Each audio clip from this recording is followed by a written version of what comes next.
Honourable members' prayers.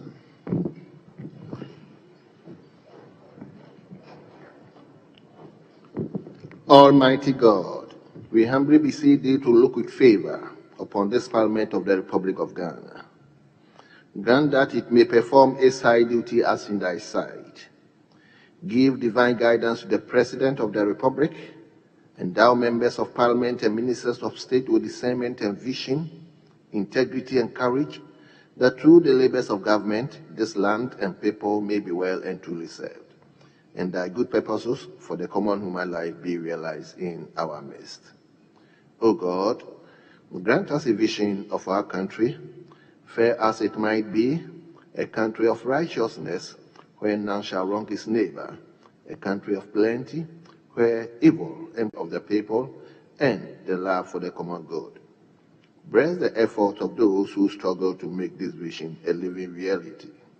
Inspire and strengthen our people, that they may give time, thought, and sacrifice to speed the day of the coming beauty of Ghana and Africa. Amen.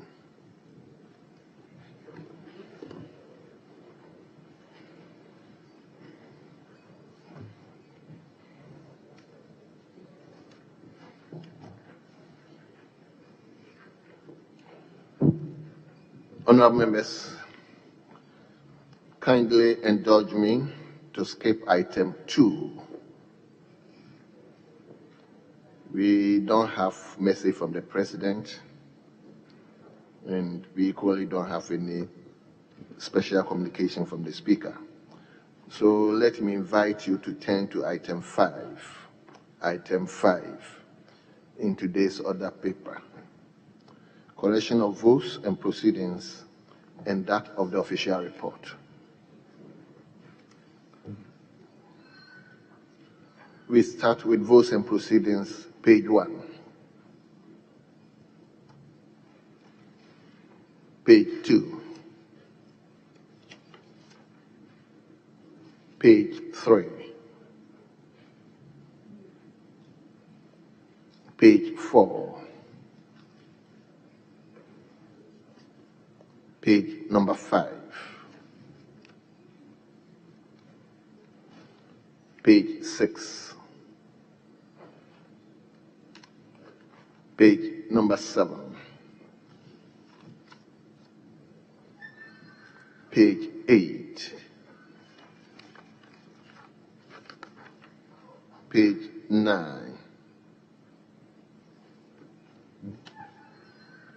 Page 10. Page number 11. And finally, page number 12. Honourable members, in the absence of any corrections, the votes and proceedings of Tuesday, 23rd July 2024 is hereby adopted as the true records of proceedings.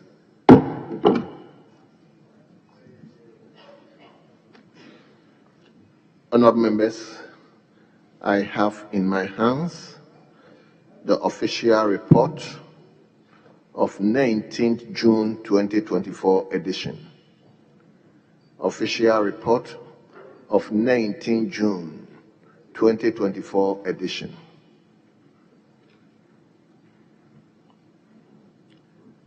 I take it again, the official report of 19th June 2024 edition. Honourable members, in the absence of any corrections, the official report of 19 June 2024 is hereby adopted as the true records of proceedings.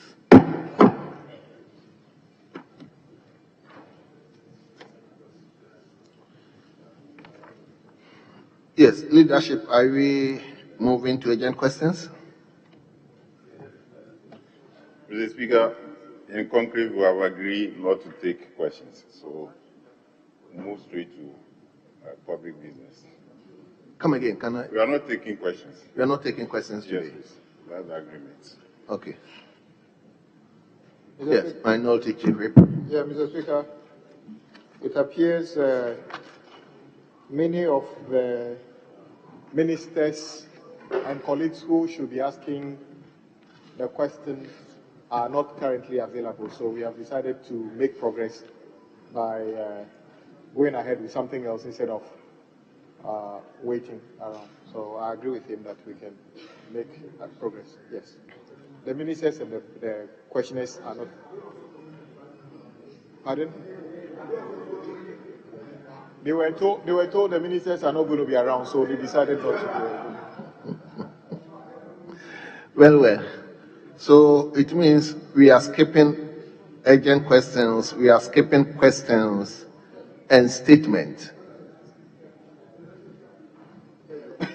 Mr. Speaker, I just want clarity from the respected Minority Chief Whip. He said the members of Parliament who want to ask questions are unavoidably absent. And he is saying that they are following their flag bearer to campaign. Mr. Speaker,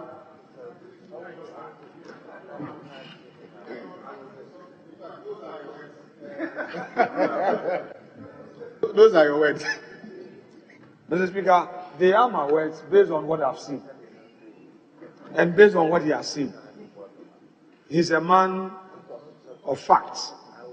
I'm sure he wouldn't want to challenge this because the videos are there following the flag bearer. But Mr. Speaker, it is important that your MPs should not just follow your flag bearer. They should encourage your flag bearer to make himself available for a debate with Dr. Bawumia. Because you are, Mr. Speaker, in this election, we should make available facts to Ghanaians.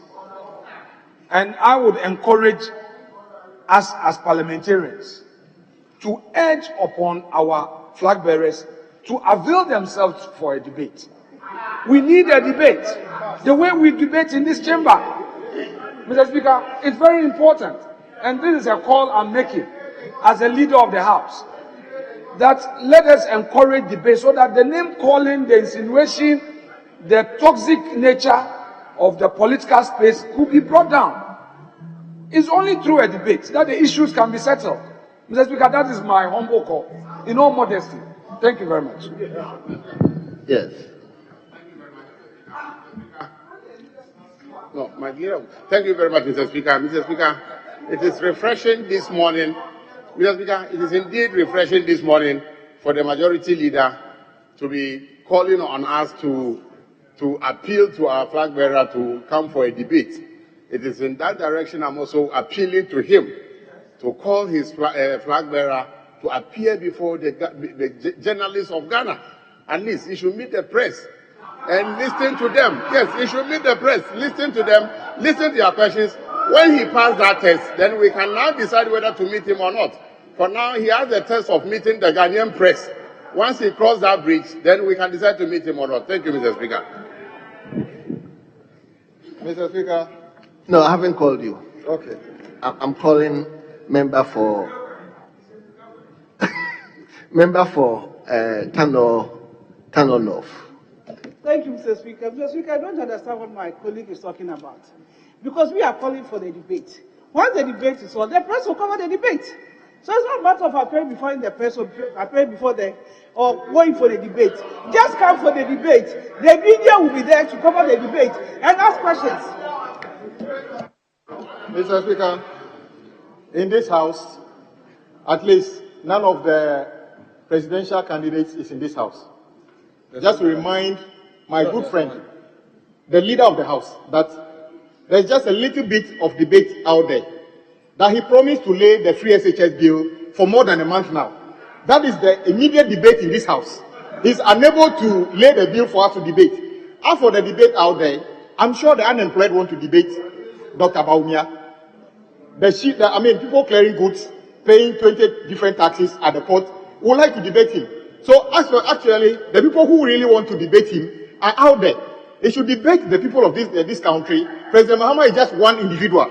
Debate the millions of people who are struggling under the hands of President, Vice President, and then we'll get there.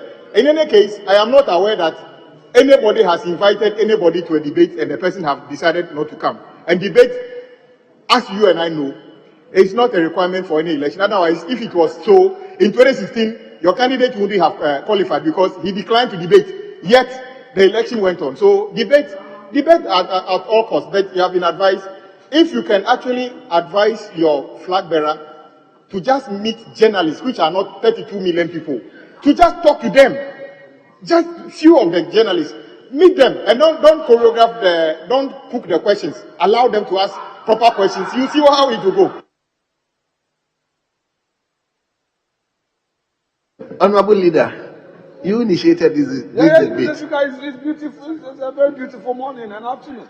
It's good for democracy. Yes, we will address them. Mr. Speaker, I'm happy the minority leader is here. I am happy that the minority leader is in the chamber. And I'm happy he rushed into the chamber. Mr. Speaker, it's a very humble, harmless call. They say that they can do better. They say that given the opportunity, they can do things different. Mr. Speaker, we have told them that we came to meet a country without free education. We came to meet a country where they were told that free SHS was not possible. Today, we say that let's debate on the issues. And you're saying that we shouldn't debate. Now, Honorable Agboja is saying that we shouldn't debate because the debate is not a prerequisite. Yeah, but let's encourage the flag bearers to debate on the national issues. Let's debate on the issues. Allow them to debate. Now, the free SHS bill, Mr. Speaker, the free SHS bill, they called on us to ensure a broader consultation. That consultation is ongoing. And when it comes to the House, there is going to be further consultation after the referral to the Education Committee. Mr. Speaker, why all these palpitations when they hear of free SHS? Why the palpitations? The free SHS bill will come. I announce that it's on its way. We are doing consultation and it will come. It is seeing some finishing touches. It will come. But the issue here is that we want you to encourage your flag bearer to avail himself for a debate.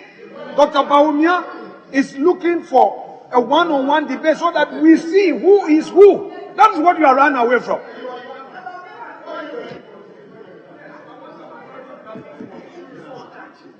Mr. Speaker,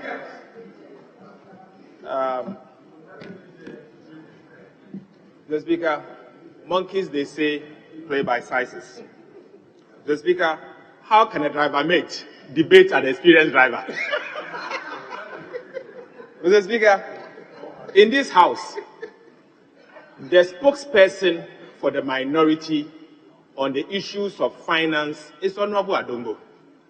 The spokesperson for the minority for the issues of the economy is Honorable Kweku Rekithagen. And the spokesperson for the budget for the minority is Honorable Ampem Dako. Mr. Speaker, we all know that the chairman of the economic management team is the vice president. So the vice president can only debate Honorable Adongo. He should debate Honorable Adongo or debate Honorable Kweku Rekithagen.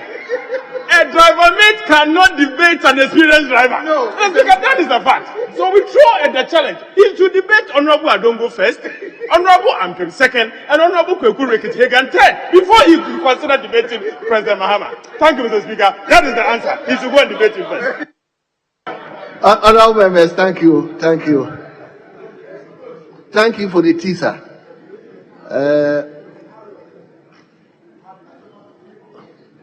Let me acknowledge our children at the public gallery.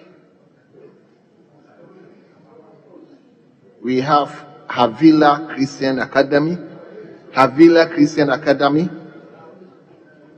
They are being led by Nana Budu, who is a proprietor of the academy, and the school is located at Gomua East. Gomua East. Do you have the member here? Umwe East constituency. Thank you. You may resume your seat. The second school is Asanta SDA Basic School. Asanta SDA Basic School. They are being led by Richard Aberi, who is a teacher, and the school is located at Elembele constituency. Elembele constituency.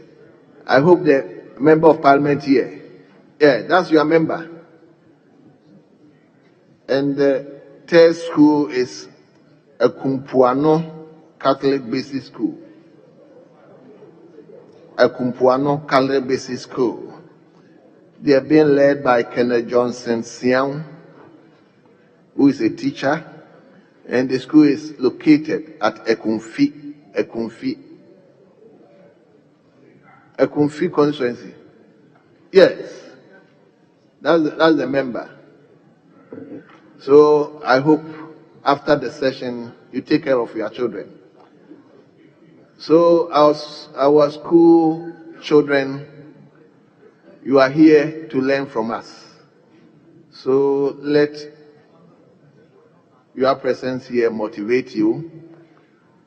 Take your books seriously, study hard, so that tomorrow, when we are not here, you will come and take over from us. So have a pleasant stay. You may resume your seat now. Yes, leader. Speaker, now that we agree to stand down questions, if we can move to public business and we look at other paper addendum,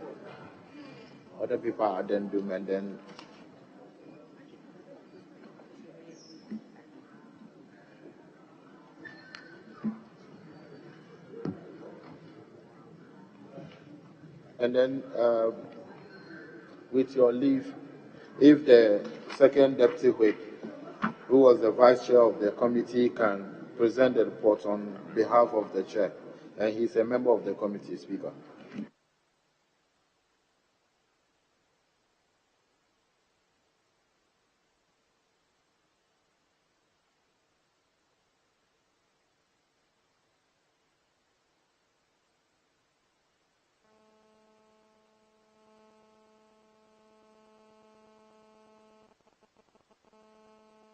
So, honorable members, before we attend to the other paper addendum, let me invite the former leader emeritus, to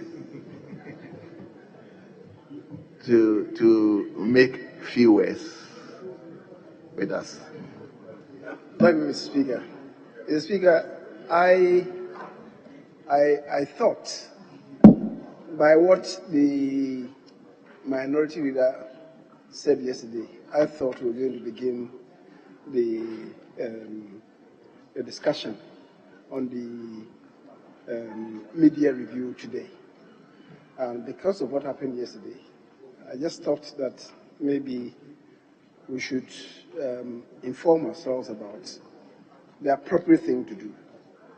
You know, yesterday we were a bit struggling as to whether it's going to be a debate or a statement. And Mr. Speaker, technically, if you submit anything to a debate, the culmination of the exercise should be the presiding person, the speaker, putting the question for a determination. In other words, the question will be put. If you are debating the matter, at the end of it, you should put the question. And putting the question then would lead to whether or not we would approve or not approve. The Speaker, the presentation by the minister, that is the mid-year review, is supposed to be information to us. It's a statement.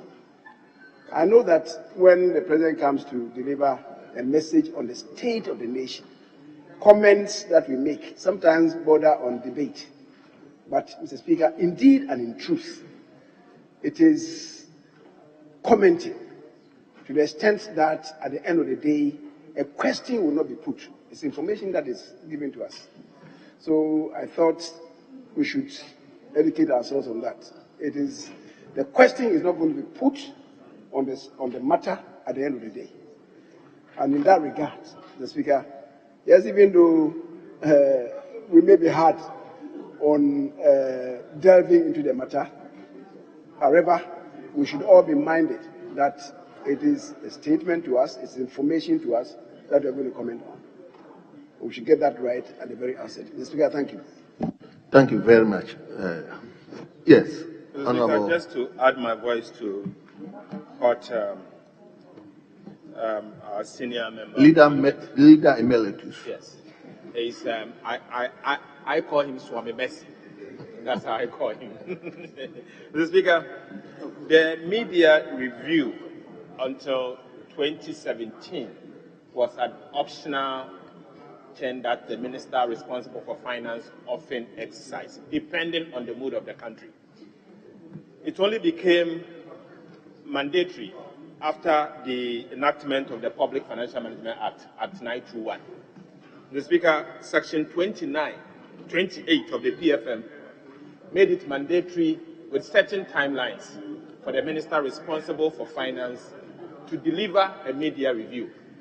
And Mr. Speaker, the things that the media review, the law is asking us to do, for example, it says that the media review shall not later than 31st of July of each financial year prepare. The minister shall not later than 31st of July of each financial year prepare and submit to Parliament a media financial review, policy review. The media fiscal policy review shall include the following. A brief overview of recent economic development of Ghana. B, an update of macroeconomic forecast undertaken by the government. C, an analysis of total revenue, expenditure, and financing performance for a period up to first 6 months of the financial year. D, a presentation of a revised budget outcome for the unexpired term of the financial year and the implication of the revised budget outlook for the medium-term fiscal and expenditure framework if necessary. And E, where necessary, a plan to submit a proposed supplementary budget for approval of Parliament, and II, an overview of the implementation of the annual budget and the budget of the covered entity. Mr. Speaker, the law is so clear. The only thing that we approve is the supplementary estimate. But the others, Mr. Speaker, we should be given opportunity to debate it, but not to put the question. Because, Mr. Speaker, the things that they are making reference to are critical issues of the economy, outcomes, first half year, and projections for the next year. But the law is so clear that the only thing that you have to approve is the supplementary estimate. But you can't say that because the minister has submitted this development and has given you this development, you should, per our rules, you have to speak in such a way that will not provoke debate. Mr. Speaker, these are critical issues of state. And so we should be allowed to debate it. We should be allowed to debate it. But the fact coming from the Honorable Oseche means that we should not put the question if there is no supplementary estimate. It's grounded in law. And I support him 100% because that is what the PFM agreed to. A robust comment. It's robust. I mean, and I support that 100%. But we should be allowed to debate the media review. And the right. So what's the difference between debate and comment in this circumstances? Our rules, our standing orders, sometimes prohibit members from making certain pronouncements when it comes in the form of a statement and you are making comments, because you should not provoke debate. And so I think issues of the economy, based on the outcome, first half year, financing issues, you should be given opportunity to debate. To debate. After all, the Vice President is calling for debate on the economy. This is the debating chamber. This is the debating chamber. Let them debate us on this matter. This is their terminal report. Let's debate it. So this is the debating chamber. Let us debate it. What are you afraid of? Let's debate the chamber. No, you. I'm not coming from. I'm looking for my good friend, Honorable Kwame Africa. So, Mr. Speaker, that's all what we are asking for. Let's debate it. As I said, monkeys play by sizes. This is the debating chamber. A driver mate can never debate an experienced driver. Mr. Speaker, I so submit.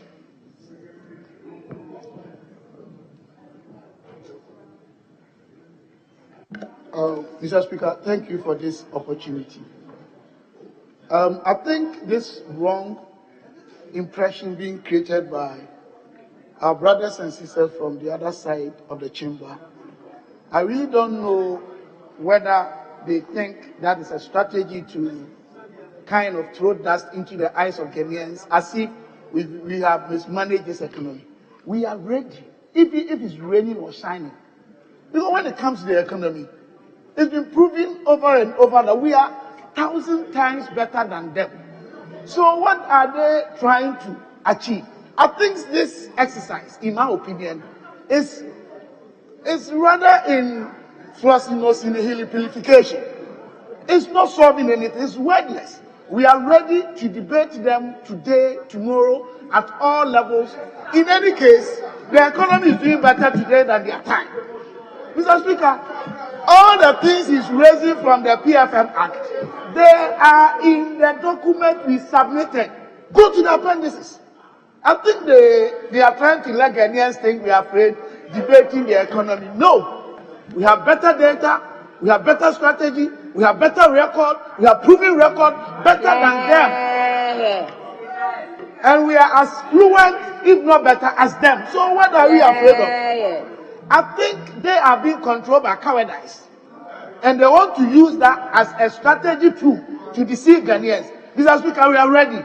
Tomorrow, Friday, even Sunday, we can leave our churches and come and debate them. Thank you very much.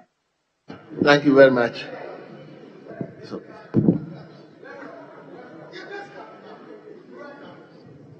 yeah, leader. Mr. Speaker, this is the House of Parliament, and we are governed by rules. I was only referring to the rules. It's not as if anybody is afraid of debate or whatever. It has nothing to do with that. I'm just saying that within the ambit of the rules of this House, what is before us is information. Mr. Speaker, I know that sometimes when you are commenting on statements by members of Parliament, we stray a bit, and comments could even be very robust, and the Speaker would accommodate those comments. But if you are really opening it up for a debate, the question must be put. That's the issue. And that is why I'm saying that we should be minded and indeed be guided by the rules of this House.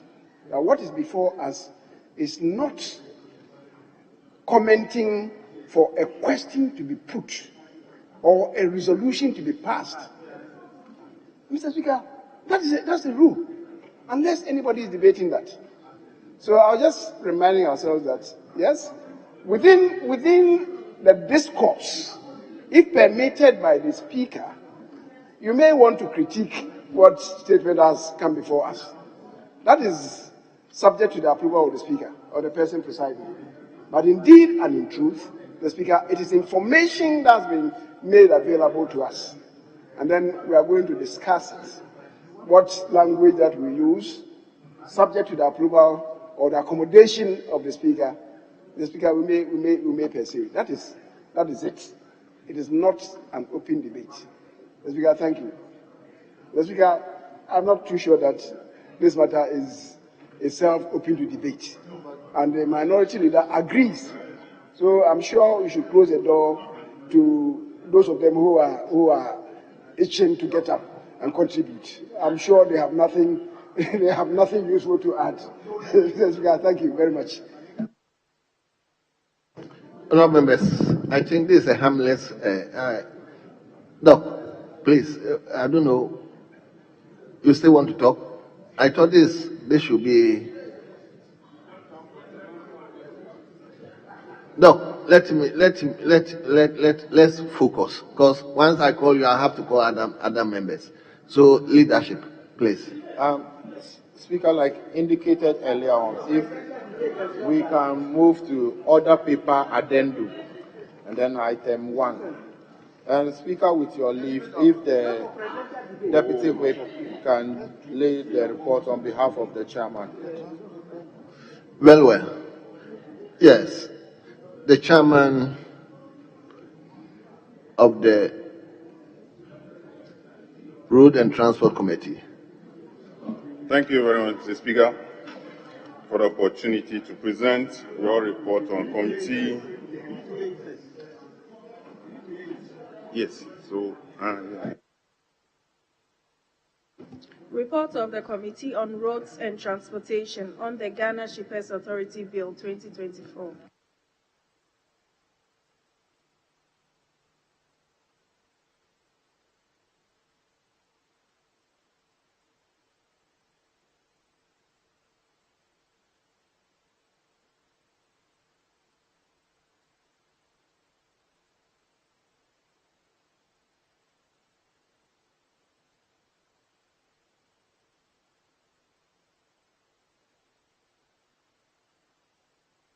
Well,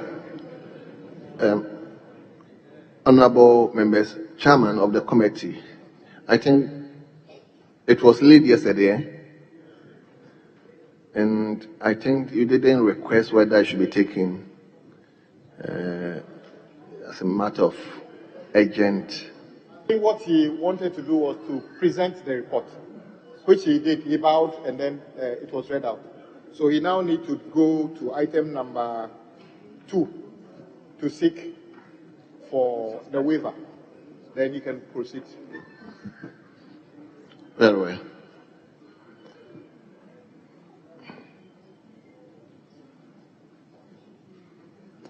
Very well. Honorable members, the report has been duly presented. It is for distribution to honorable members. Yeah, Speaker, still on order paper addendum, item 2, motion, and with your leave, if the Deputy Minister for Transport could do that on behalf of his minister. Yes, honorable minister. Thank you, Mr. Speaker.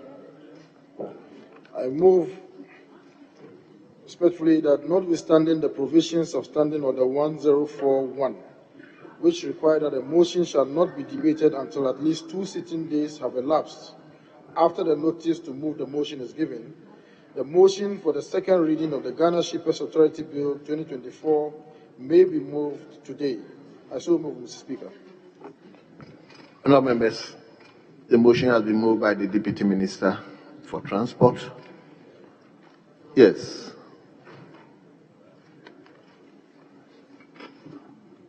Your mic. Yeah, that's it. Mr. Speaker, I rise to second the motion. Honorable members, I think this is procedural motion. I'll put the question. The question is, all those in favor of the motion listed 2 in today's order paper addendum, say aye. All those against say no. Honorable members, the ayes have it. The motion is carried. Now, motion.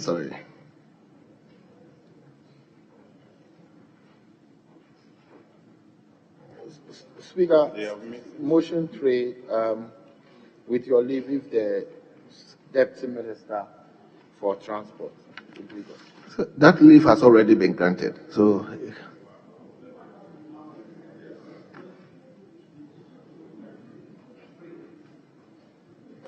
yes, Honorable Deputy Minister, you may move the motion 3. Thank you, Mr. Speaker. Mr. Speaker, I move that the Ghana Shippers Authority Bill 2024 be now read a second time. I so move, Mr. Speaker. Yes. Mr. Chairman, Mr. Speaker, I think this particular motion should be moved by the chairman, then he can present the report. I think it's a bit of a typo. The second reading. Yes, or is the minister which? Yeah, it's right, yes. So, The chairman will now second and read the committee's report. Mr. Speaker, I rise to second the motion. Mr. Speaker, in doing so, I want to present your committee report. Mr. Speaker, the referral was done to the Roads and Transport Committee, and Mr. Speaker further directed for Constitutional and Legal Affairs to join the committee. Mr. Speaker, we met the Deputy Minister for Transport, Honorable Alassane Tempuri, and the agencies.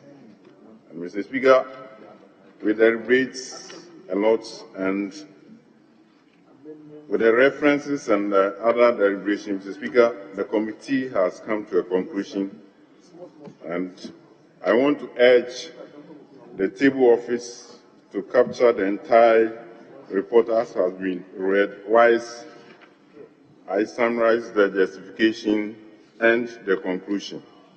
Mr. Speaker, the justification for the bill, the Ghana Shippers Authority Act, NRCD 254, established the Shippers Authority as a regulating body in the shipping industry and mandated it to ensure a balance of interest between shippers and shipping service providers in the international corridor of goods and related logistics in the country.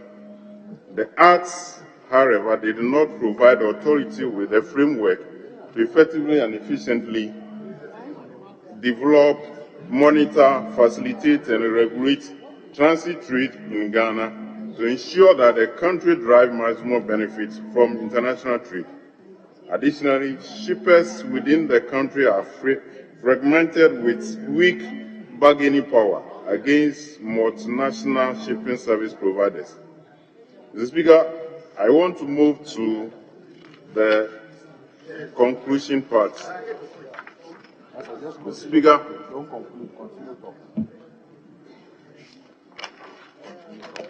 Mr. Speaker, in conclusion, after the careful examination, the Shippers Council Authority Bill 2024, the committee is convinced that the passage of the bill will empower the Ghana Shippers Authority to take control of Ghana's shipping industry and standardize the shipping proceedings in the country.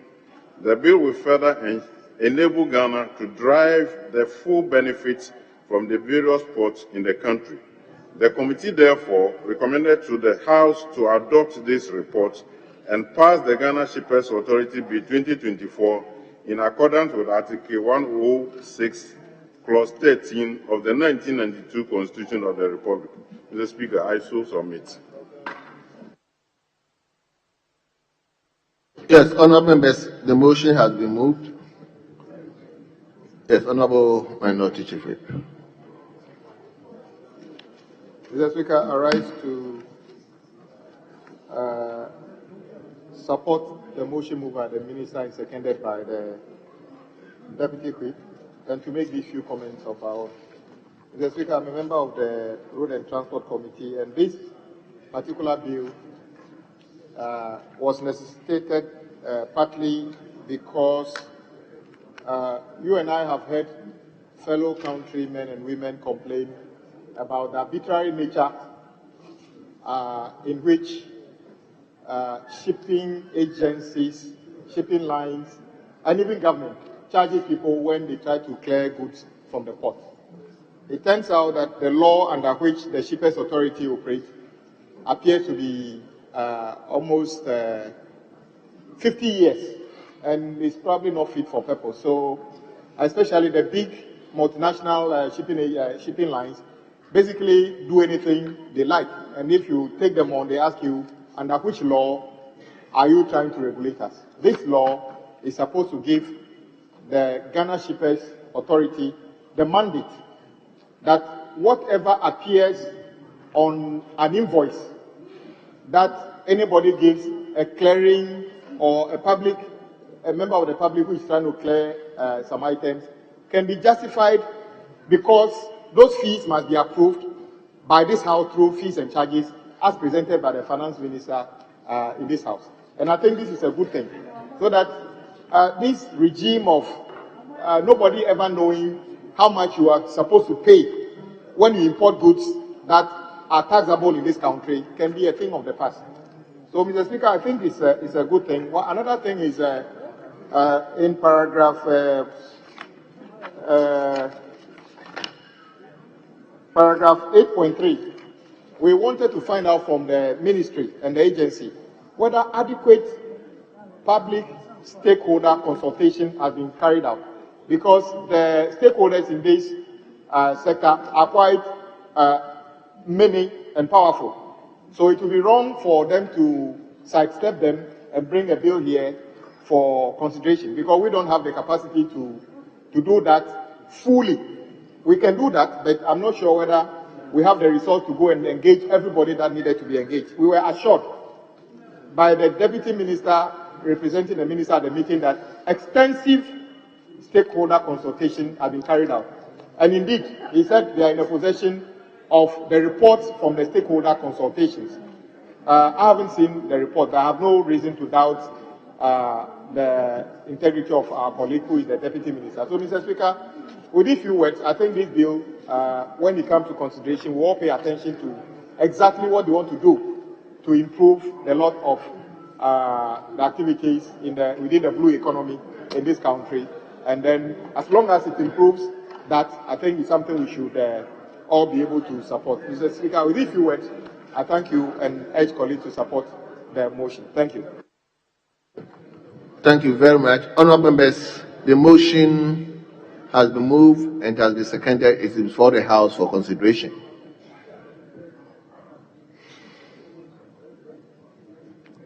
Yes. Mr. Speaker, if we can turn to the original. No, they are debating. Honourable member, honourable leader. If nobody is speaking, then you have to put the question. Yes, leader. Mr. Speaker, I have not read the bill and, in fact, the report, so I'm not in a position to contribute more, except to make an observation on account of the intervention made by the minority chief whip when he said that the engagement should be left to the executive. Mr. Speaker, I disagree with the chief whip for the minority on that. Mr. Speaker, the reason why we have a whole department dedicated to engaging the public is how come we have a public affairs department. These are matters that they should, cause us, the committees, provide a platform for us to engage. It's only for, coming out with statements in defense of Parliament, in defense of the Speaker, in defense of individuals and so on. They should create a platform for such engagements. The Speaker, and pursuant to this, every year, we set aside allocations for such purposes. We never utilize them. Parliament does not utilize them. The committees don't utilize them. If the colleague is perhaps alluding to the space that we have, the time that we have, that perhaps is limited, that's another conversation. But we should have the resources, we should have the wherewithal to have these engagements with the public. That is the work of Parliament. We don't take everything that is coming from the executive lock, stock, and barrel. We may mislead ourselves. It may not, I'm not saying it is inaccurate. It may not represent the entirety of the truth that Parliament will require. So, Mr. Speaker, let Parliament create its own platform to do this through the committee systems. And let not heap everything on the shoulders of the executive. The two institutions are distinct, and if our findings find congruence with that of the executive, we are home and dry. And if there are strenuous matters for us to consider, we bring them on board. That's how parliaments operate. Thank you. Yes, honourable members, on that note, I'll put the question.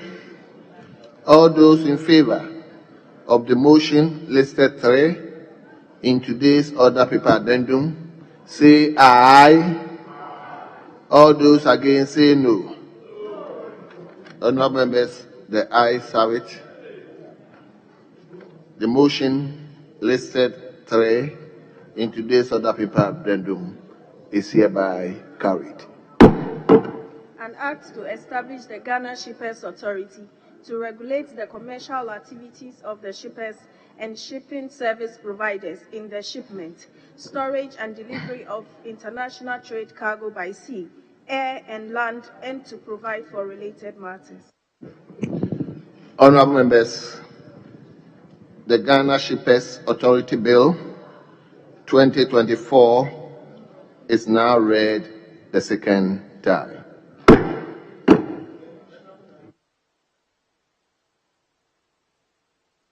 Yes.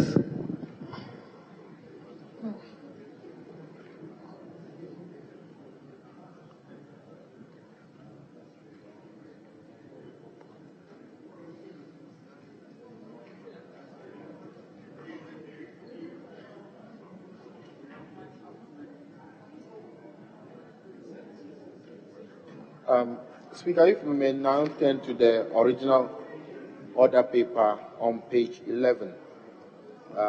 10 B, C, D. 10, yes. On page 11. B, C, D, D, I, and up to I. And Speaker, with your leave, if the Minister for Parliamentary Affairs could do that. Is it item 10? Page 11, item 10B. 10B up to I. Are you doing it?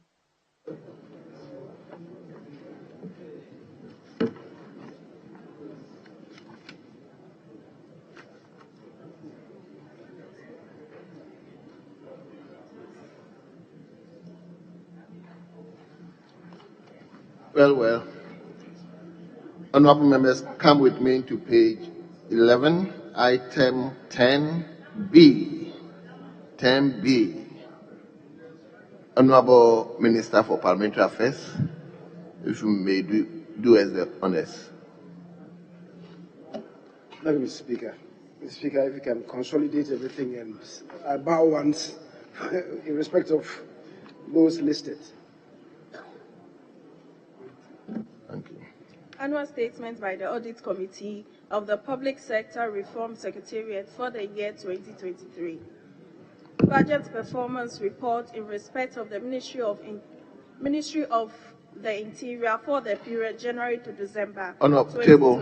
Let's take them one by one, since I'm not going to make the referral to one committee. So the B, the statement has been duly presented. It is referred to the Committee on Public Administration and State Interest for consideration and report. Now the C. Budget performance report in respect of the Ministry of the Interior for the period January to December 2023. Honourable members, the report has been duly presented. It is referred to the Committee on Defence and Interior for consideration and report. The D. Budget performance report in respect of the Ministry of Food and Agriculture for the period January to December 2023. Should I continue? Honourable members, the report has been duly presented. It is referred to the Committee on Food, Agriculture and Cocoa Affairs for consideration and report. Are we taking the E? Yes, Mr. Speaker. As I said, I put everything together in one basket. So from E, F, G, H, and I. So, table, read the E. Annual statement by the Audit Committee of the Cocoa Processing Company Limited for the year 2023. Honourable members, the report has been duly presented. It is referred to the Committee on Trade, Industry and Tourism for consideration and report. The F.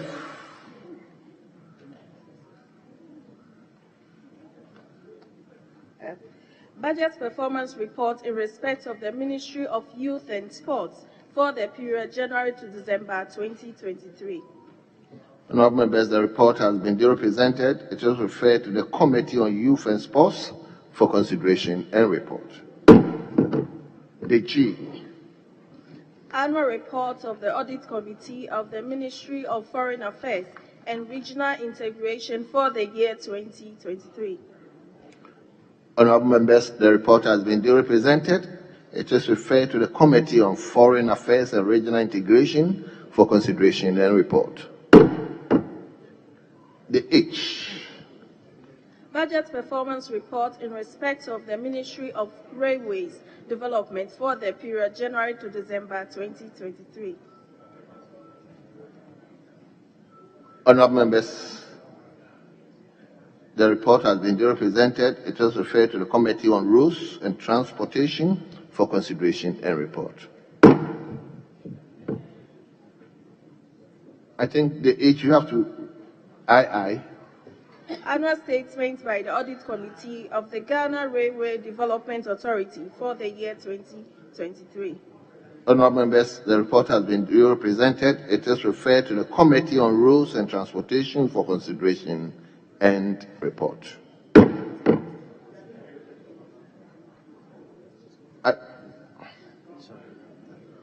Budget performance report in respect of the Ministry of Employment and Labour Relations for the period January to December 2023.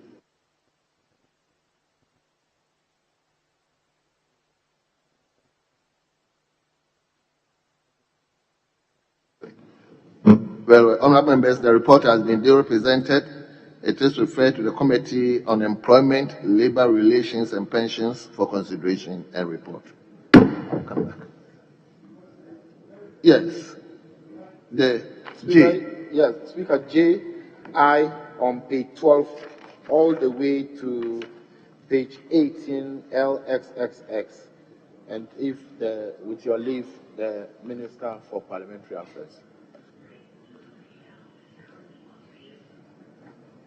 Leader Emeritus, hold on.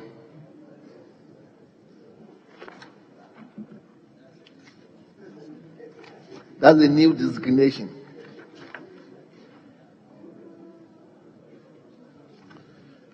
Yes, table, I think you left out DII.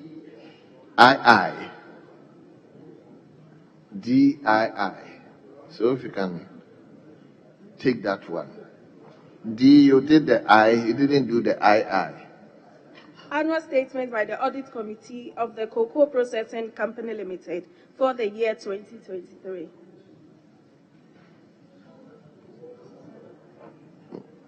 He did. Yes, honourable members, the report has been duly presented. It is referred to the Committee on Food, Agriculture and Cocoa Affairs for consideration and report.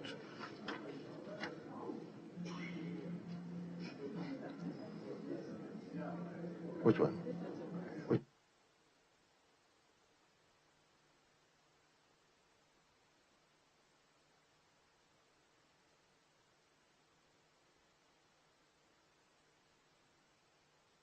I'm told the referral is supposed to be to State Enterprise.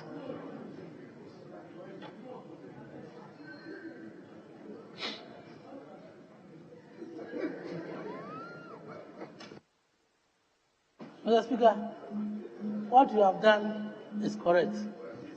It should be referred to Food, Agri and Cocoa Affairs Committee. Don't listen to any ill advice. What is cocoa processing? This is Cocoa Processing Company. Cocoa Processing Company. It's Cocoa Affairs. Cocoa Matters. Mr. Speaker, don't change your mind. You see, speakers are also having advices.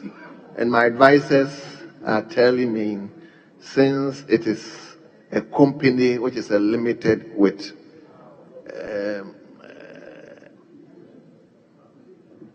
the appropriate place is supposed to be the state enterprises. So let's take it in that way. So the referral. Respectfully, Mr. Speaker, so in this case, can we add leadership of Agri and Cocoa Affairs to the committee. I think it's very important, Mr. Speaker. Mr. Speaker, respectfully, earlier on I heard about this same cocoa thing and you referred it to the Committee on Trade.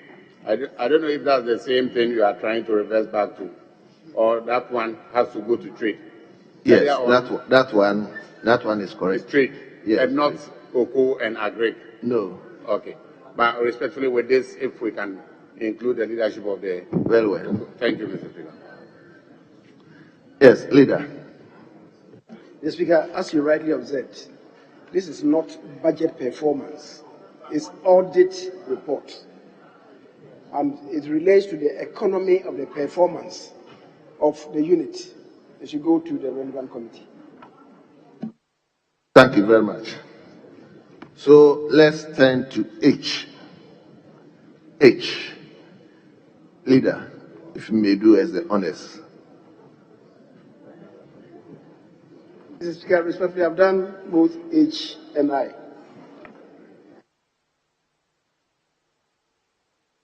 J, sorry. Leader, J.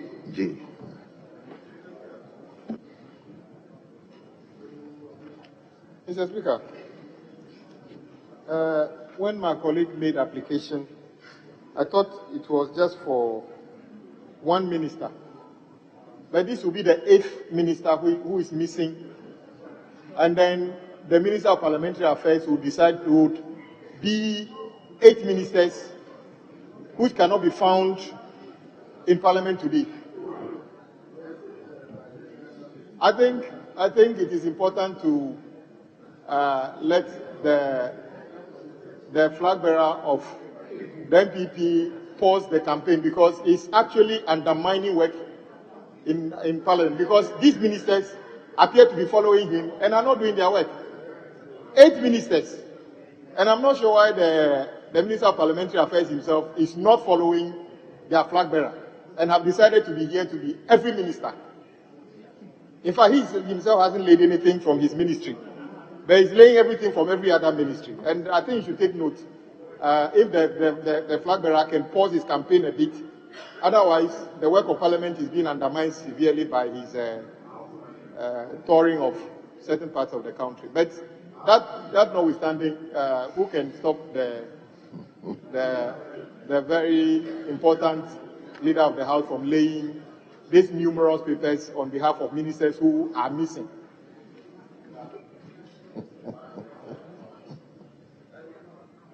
Mr. Speaker, the minority chief whip is in a fast-paced mode to attract the description of being utterly loquacious in this House. We'll grant him that. The Speaker, having said so, I would plead with you and with colleagues, given the numbers involved, to put all of them together and bow once, and it should be deemed to represent all the documents captured from pages 12, 13, 14, 15, 16, 17, and 18. The Speaker shall present.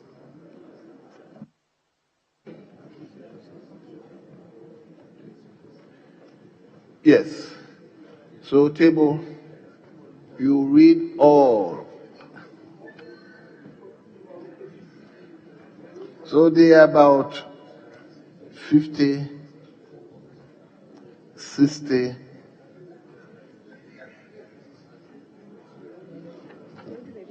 Annual statement by the Audit Committee. Hold on. They are plenty. They are about 80. 80.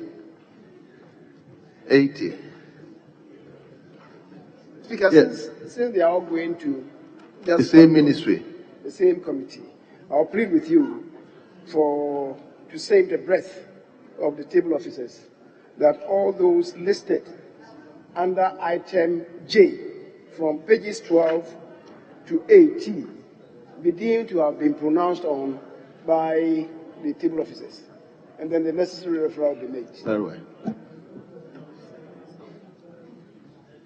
So, table, just read one and just one. Annual statement by the Audit Committee of the Kwewu Afram Plains District Assembly for the year 2023.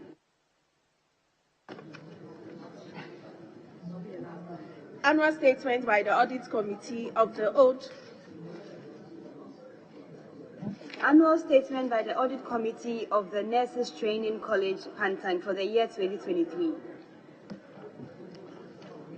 Honorable members, the statement of J from I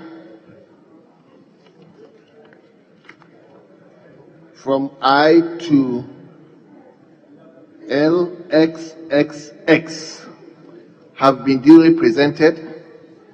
They are referred to the Committee on Local Government and Rural Development for consideration and report.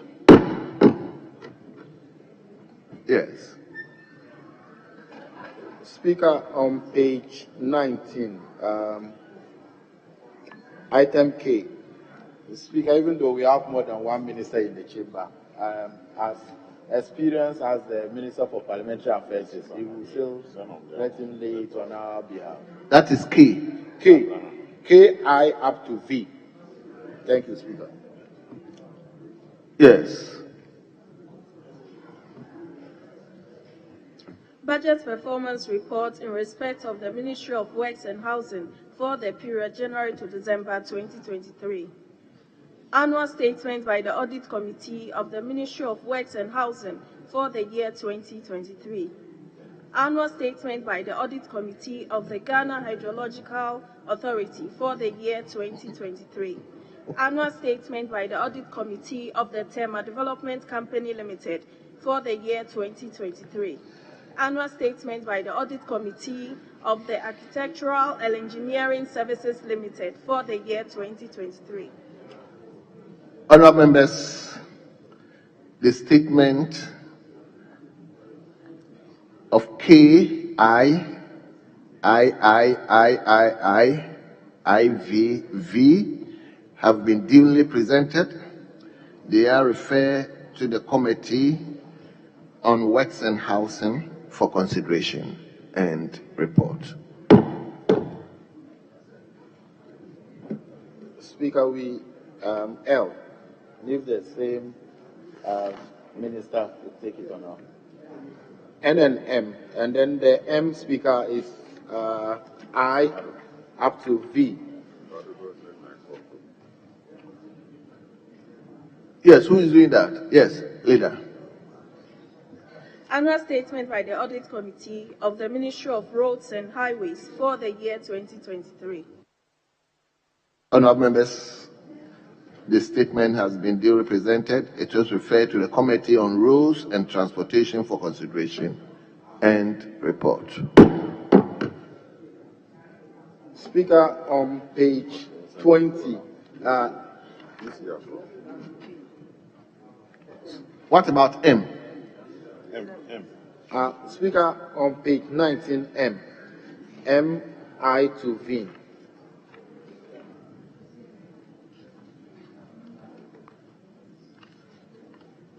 Yes, Leader Emeritus. Annual report of the Committee of the Cyber Security Authority for the year 2023. Annual report of the Audit Committee of the National Communication Authority for the year 2023. Annual report of the Audit Committee of the Ghana Meteorological Agency for the year 2023. Annual statement by the Audit Committee of the Postal and Courier Services Regulatory Commission for the year 2023. Annual statement by the Audit Committee of the Ministry of Communication and Digitalization for the year 2023. Honorable members, the reports of M, I, IV,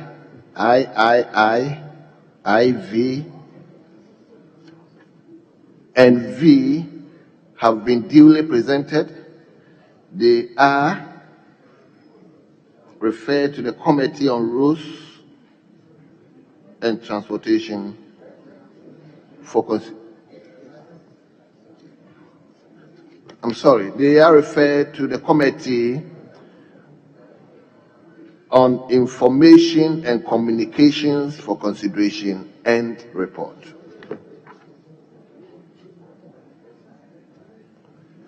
Yes, Leader. Speaker, on page 20, N, I, and II, by the Speaker, with your leave, if we could just take page 20, N, I, O, P, I up to V, and then Q on page 20I, all the way to page 23 on XXXII. And then R's, Mr. Speaker. No, but it has to be taken differently because they are going to be referred to different committees. So let's take them one by one. N. Speaker, I'm just making the application for all four. No problem. Referral is in your... The leave is granted. Thank you.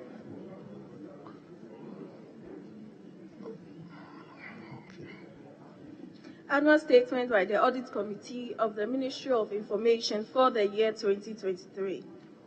Annual statement by the Audit Committee of the New Times Corporation for the year 2023. Honourable members, the statement has been duly presented. They are referred to the Committee on Information and Communications for consideration and report. Now, O. Annual statement by the Audit Committee of the Ministry of Chieftaincy and Religious Affairs for the year 2023. Honourable members, the report has been duly presented. It is referred to the Committee on Chieftaincy, Culture, and Religious Affairs for consideration and report. P. Annual statement by the Audit Committee of the Energy Commission for the year 2023. Annual statement by the Audit Committee of the Electricity Company of Ghana for the year 2023. Annual statement by the Audit Committee of the Northern Electricity Distribution Company Limited of Ghana for the year 2023. Annual statement by the Audit Committee of the Petroleum Hub Development Corporation Ghana for the year 2023.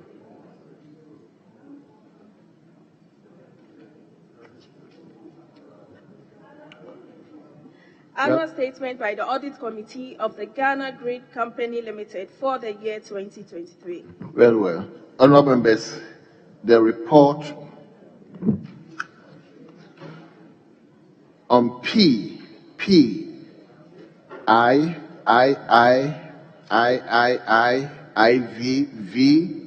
have been duly presented. They are referred to the Committee on Energy for consideration and report.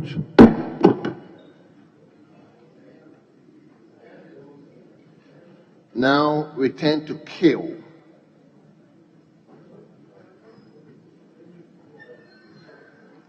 Mr. Speaker, given the share numbers contained in item listed Q, I want to take one bow and also to save the breadth of the table officers that they just mentioned, the pages on which they are captured, and do the necessary reference.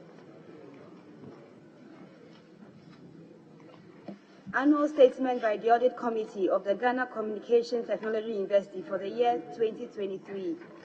Up to annual statement by the Audit Committee of the Nurses Training College, Pantang, for the year 2023. Honourable members, the statement listed today as Q on page 20 from I up to XXXII have been duly presented. They are referred to the Committee on Education for consideration and report.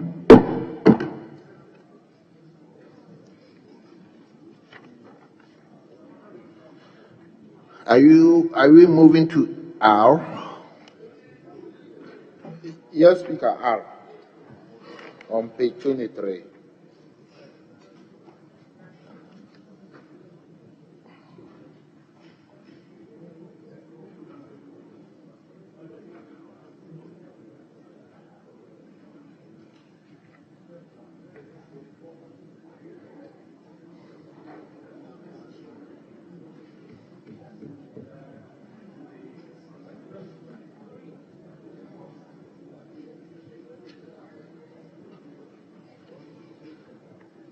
Annual statement by the Audit Committee of the National Theatre of Ghana for the year 2023. Honourable members, the report has been duly presented. It is referred to the Committee on Trade, Industry and Tourism for consideration and report. Speaker, on same page 23S, and with your leave, if the minority chief whip will do that on behalf of the chairman.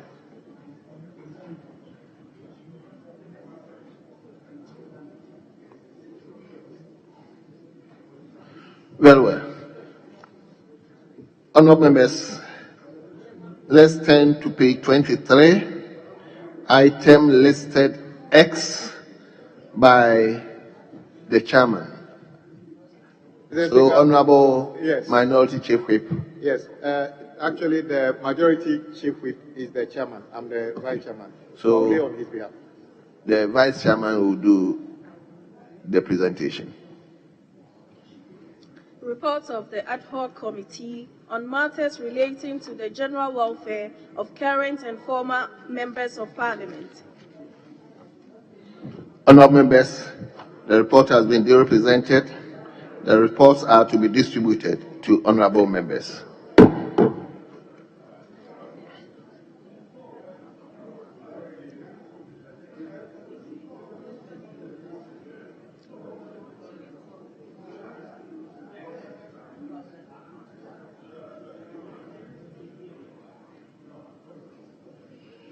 Speaker, this is a motion. It's not laying of papers. So,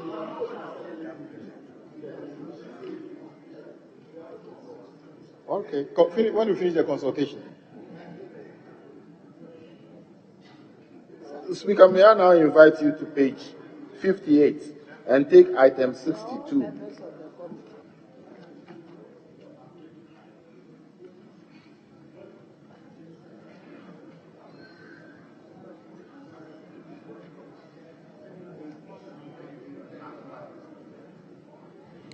Honourable members, come with me to page 58, item listed 62, Affirmative Action, Gender Equality Bill 2024, at the consideration stage.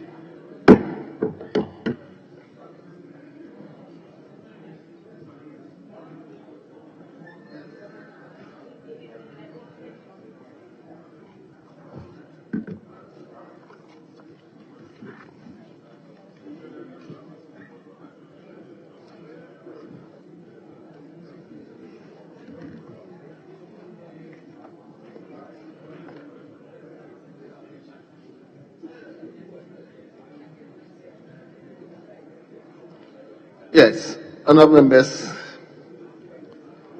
the consideration stage of the affirmative action, one of the important bills before us.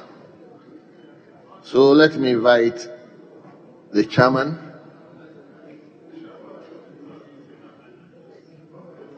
Mr. Speaker, may I please create your indulgence? The clause 1, I've had a critical look at it. We call for an amendment. But I think there's a clear distinction between the word attainment and achievement. If you have a goal you set up a goal, you only achieve. So I'm just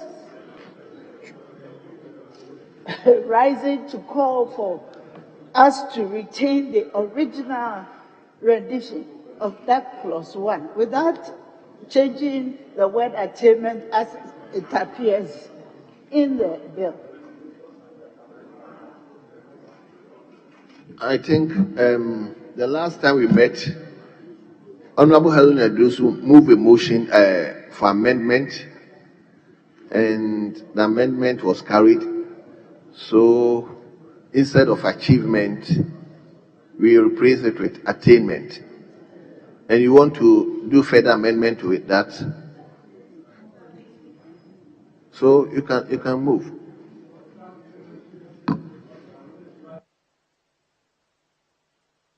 Amendment, but yes, I think we will just have to reverse it because the word, Okay.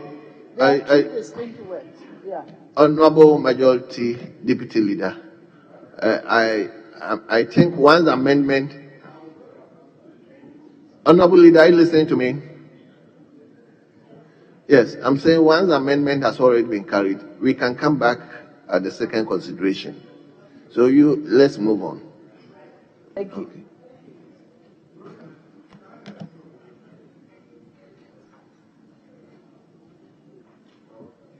So who is leading the process? Yes, Reverend.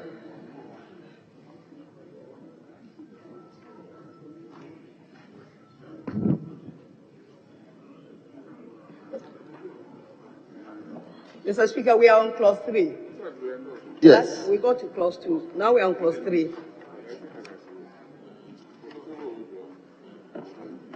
Yes, I'm listening. So for clause 3, amendment proposed, sub-clause 2, delete and insert. The government shall take appropriate measures in the public and private sectors for the full integration of the people of Ghana into all spheres of development, taking into consideration gender imbalance.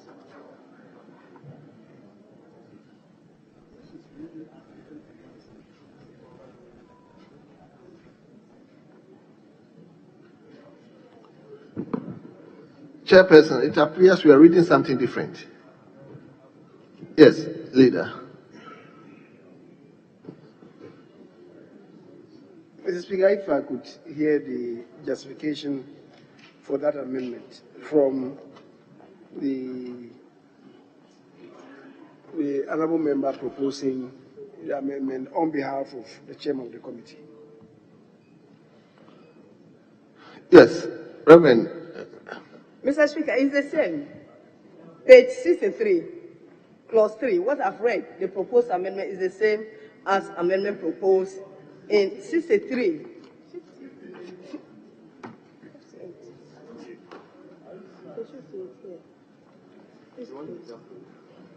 Yeah, page 58, Mr. Speaker, is the same. Amendment proposed on page 58, sub-clause 2, lines 2 and 3, delete women into all spheres of development.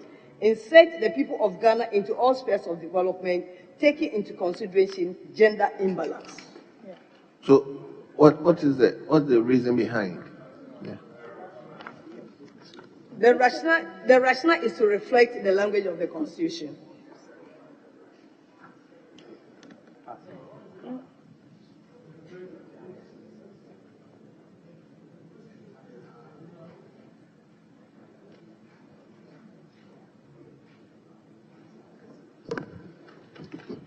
Yes, Leader. Mr. Speaker, 3.3.2, the original reads, the government shall take appropriate measures in the public and private sectors for the full integration of women into all spheres of development. And I think they are saying that should be deleted. And then we insert the people of Ghana into all spheres of development, taking into consideration gender imbalance. I don't understand that. Mr. Speaker, the 3 relates directly to the directive principles of state policy And Article 36, Article 36, Clause 6. Article 36, Clause 6 of the Constitution reads, the state shall afford equality of economic opportunity to all citizens, and in particular, the state shall take all the necessary steps so as to ensure the full integration of women into the mainstream of the economic development of Ghana. And this really reflects what is contained in the Constitution. I don't know whether this rendition is intended to amend the article. Article 36.6. This really reflects what is contained in Article 36.6 of the Constitution. So this new rendition really is to dilute what is contained in Article 36, Clause 6 of the Constitution. Look at Article 36, Clause 6 of the Constitution. Yes. Mr. Speaker, earlier on, it was stated in the bill, it was stated that women, but the lawyers at Winnowing said, they quoted Article 35 and said,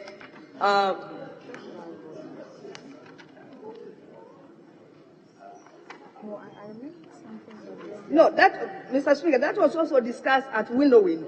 They said instead of women, we should state all peoples of the country. So that's how come it was changed. And the drafters were also there. So it was changed from women to all people of Ghana into all spheres of development, taking into consideration gender imbalance. That was what was stated.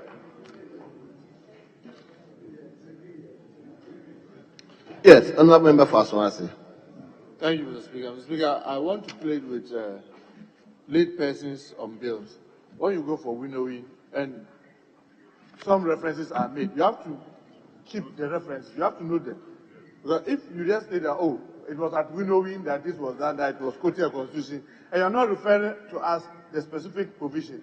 Because when I was trying to get the understanding, I spoke to the minister, and she talked about Article 36. And that's exactly what my colleague from Swami read. That one specifically talks about women. Now you are changing it to all citizens.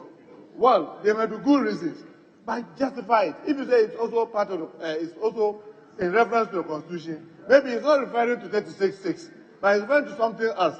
But you should make reference to that so that you can carry us along. But the way you are doing it makes it very difficult to follow, because it seems to be contradictory to 36.6, where in 36.6, that one, it was talking specifically to economic empowerment or economic development. That's 36.6. It's talking about economic development. I don't know whether this one, because this one is not only talking about economics, but it's talking about imbalance, gender imbalance generally. So if there's some specific quotations in the Constitution, because you keep talking about Article 35, I've tried to scan through 35. I'm not seeing where you are making a reference. Unless maybe if you find, okay, that is fine. So, Mr. Speaker, maybe we should listen to her. Mr. Speaker, Article 35.5 states that the state shall actively promote the integration of the peoples of Ghana, and that was what we used, and prohibit discrimination and prejudice on the grounds of place of origin, circumstances of birth, ethnic origin, gender, or religion, creed, or other beliefs. So we use Article 35.5 to state that. Yes.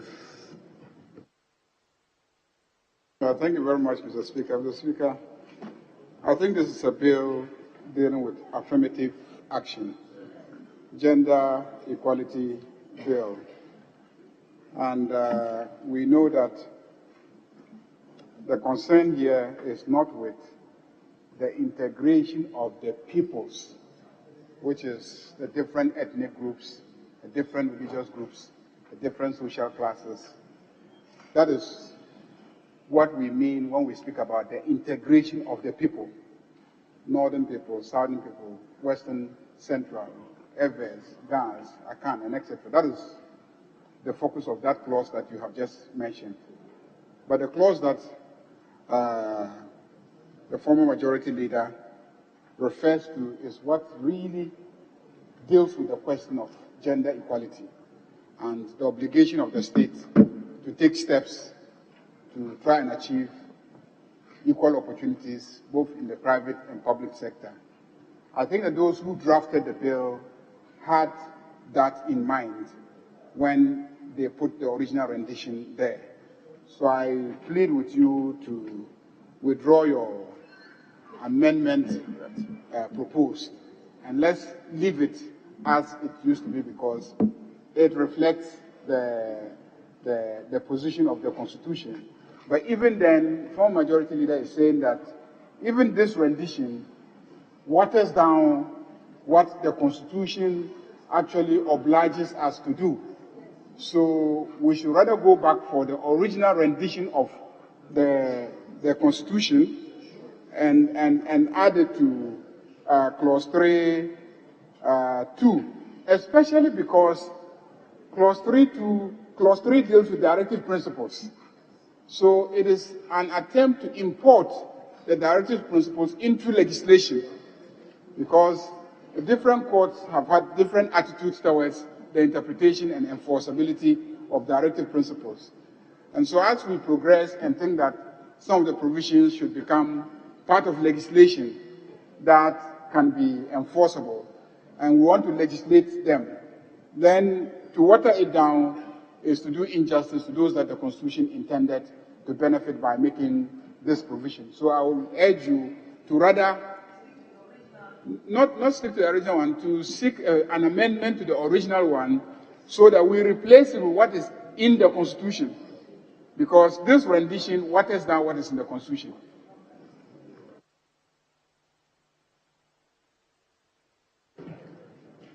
Minister, let me hear the minister, then I'll come back to you. So, let me.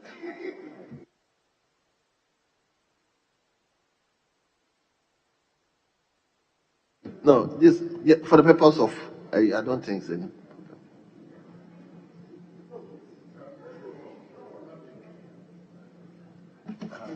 So, thank you, Mr. Speaker.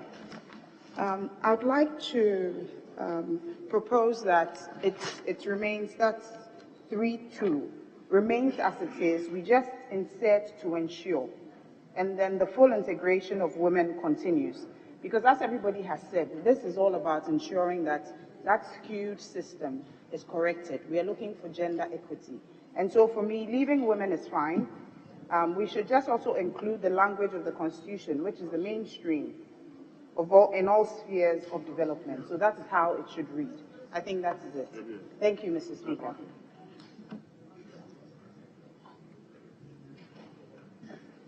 Mr. Speaker, the chairperson raised issues about discrimination. What we are doing here does not in any way offend the Constitution. Mr. Speaker, if we go back to Article 17, equality and freedom from discrimination, 17(2) provides, "A person shall not be discriminated against on grounds of gender, race, color, ethnic origin, religion, creed, social or economic status." That is 17(2). And then 17(3) defines to discriminate. It says, "For the purpose of this article, discriminate means to give different treatment to different persons attributable only or mainly to their respective descriptions by race, place of origin, political opinions, color, gender, occupation, religion, or creed, whereby the persons of one description are subjected to disabilities or restrictions to which persons of another description are not made subject, or are granted privileges or advantages which are not granted to persons of another description." Mr. Speaker, what is instructive is clause 4. And that is what this whole bill is about. Clause 4 of Article 17 reads, apart from itself, in 17.2, speaking boldly to discrimination, 17.4 then says, nothing in this article, that is Article 17, shall prevent Parliament from enacting laws that are reasonably necessary to provide, A, for the implementation of policies and programs aimed at redressing social, economic, or educational imbalance in the Ghanaian society. Then it goes on. So what we are doing now is to cure the imbalance. So don't be intimidated by the provision contained in Article 17.2 and then the directed principles of state. The cure is provided under Article 17.4 of the Constitution. Mr. Speaker, thank you. Yes, Honorable Swasi. Thank you, Mr. Speaker. Mr. Speaker, upon reflection, I rather support the amendment because we need to understand what we are doing. We need to understand clearly what we are doing. Affirmative action is not about women. It's not only about women. Affirmative action everywhere in the world is defined to take care of disadvantaged groups, which women are included. So if you are not careful and you zero it on only women, tomorrow you have to come back to pass another law that has to do with minorities, has to do with fiscal challenge, has to do with other disadvantaged groups. That is why I believe the amendment was to reflect 35(5). That says that we are talking about everybody, not just women.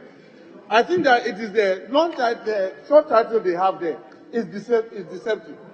When they say affirmative action into bracket, gender equality, or gender, no, it's equality. You turn that to equity. You have to remove that because you are talking about affirmative action. And everywhere in the world, affirmative action, just check, is not only about gender. It's talking about minority groups, of which women are part. So don't zero it on women, because when we zero this on women, we will be getting it wrong. Because we will pass an affirmative action bill that will be only dealing with a component of the disadvantaged groups that we have. And I don't think that's the intention. So if you look at maybe the memorandum following the bill, Mr. Speaker, we need to be careful about what we are doing. We are not talking about only women. That's why I want to agree that we should take the emphasis on the woman. No, because when you are talking about affirmative action, it's not only talking about gender, it's talking about all disadvantaged groups. Yes, so it's talking about disadvantaged groups, which women are part. So, Mr. Speaker, I would rather think that the amendments should stand. What they did at Winnowing, because, Mr. Speaker, as you may recollect, usually when we go for Winnowing, a lot of thinking goes into the formulation. That sometimes those who led the Winnowing don't find themselves in the chamber. And before you realize, those of us who didn't go for the Winnowing come to water it down. But at Winnowing, a lot of thinking goes into it. And I want to agree with the amendment. Affirmative action is not only about women. No, I'm not.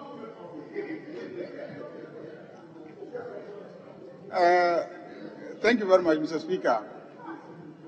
What the Honorable Muntaka has said ordinarily is right, which is that affirmative action is about addressing imbalance.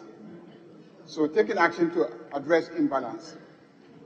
And like the former majority leader has indicated, if you read Article 17, Article 17 identifies the various categories of disadvantaged groups.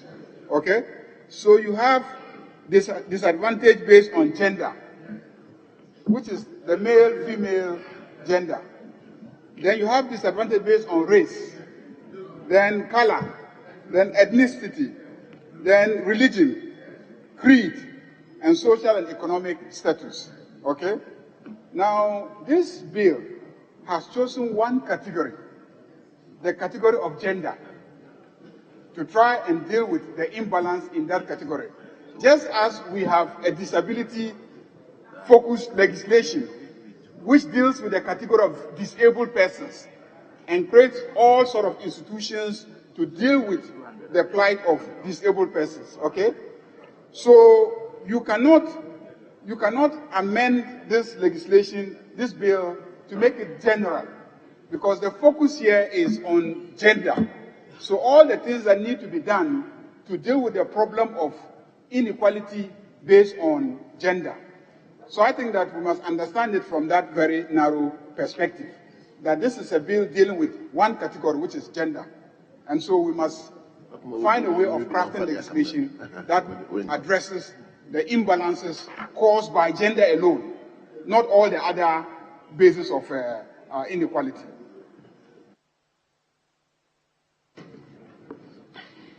Yes. Thank you very much, Mr. Speaker. I appreciate that from what my colleague from Boko Central said. But what I want to caution the House is that then when we are not careful, tomorrow we have to come back with an affirmative action bill that deals with ethnicity. Another time, come again to deal with, religious differences. Then another time you have to, that is why we have to take advantage. That's why I was saying that this affirmative action bill is so important that we should not be seen rushing through it. Because if you do that, believe me, based on what my colleague from Boko Center said, tomorrow we have to come back here to be dealing with religious intolerance, to be dealing with ethnicity, to be dealing with all that, because it's stated in the Constitution. And like I'm saying, when you are talking about affirmative action everywhere in the world, it does not just zero on one of the disadvantaged groups. It talks about all the groups together. So it's a bill that then takes care of almost everybody together. But if we say our emphasis for this particular one is about the gender, fine, we'll carry on. But I'm only cautioning that tomorrow we'll have to find ourselves doing another affirmative action into bracket another group of people. Because, Mr. Speaker, as we sit in even our country today, a lot of minority groups' voice are sunk. To the extent that I would say that some of them are even more disadvantaged than women. But because they've not yet found their voice, yes, they've not yet found their voice and got proper representation, we seem to think that they are not there. So if we are passing a bill and we are not looking deep into the future, we may wake up to another realization of other challenges. But with what has been said, I want to agree that then we zero on the gender and concentrate on the women in this particular bill. But I will feel very disappointed that we don't take advantage to carry all the disadvantaged groups together, but we are just zeroing that. Because when I then look at the memorandum accompanying the bill, I've realized that the emphasis is just supposed to be only gender. So in that sense, well, the minister is here. That was their emphasis, and we have to carry on as that. Thank you very much, Speaker. Yes. Speaker, I'm happy. My colleague has yielded. Speaker, as the member for Boku Central said, the Article 17 that I quoted refers to areas, various facets where discrimination may occur. Speaker, what is before us is not an anti-discrimination bill, which then will refer to all of these as listed under Article 17. We are taking just one out and addressing it. And that is how I expect my colleague would appreciate.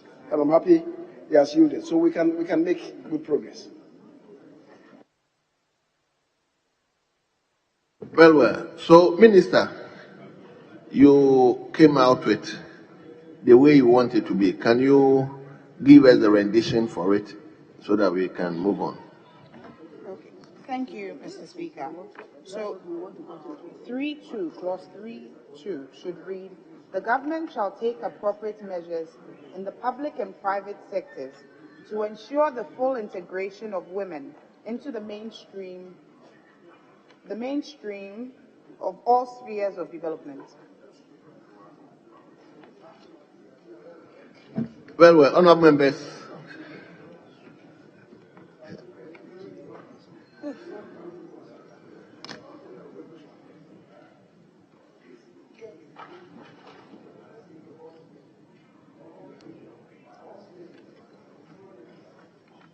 So we can leave the, sorry.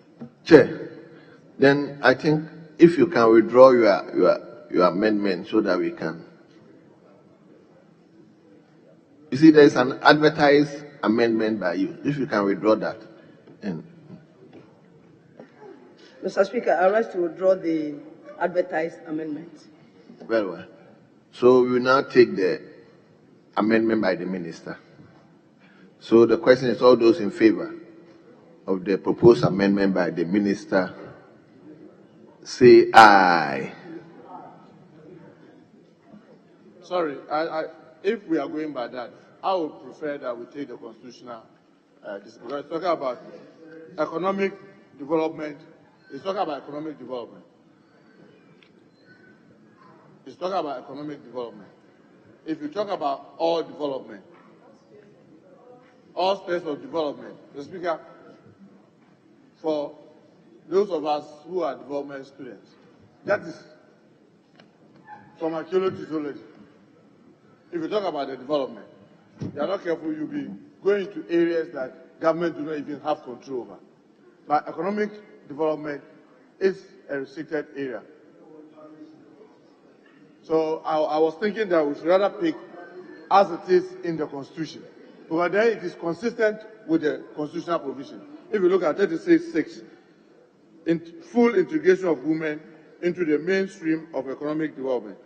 This one they are talking about into all space, all spheres, all species of development. All spheres of development. Yes, spheres. Yeah. Can I speak? Okay. Yes, Minister. Thank you, Mr. Speaker. I acknowledge what the honourable member is saying. However, there's no need to limit it to just economic. I feel limiting it also doesn't really achieve the purpose for which we are passing this bill. We are not only looking at the economic aspect, and that's why we're requesting that it's all spheres of development. Thank you, Mr. Speaker.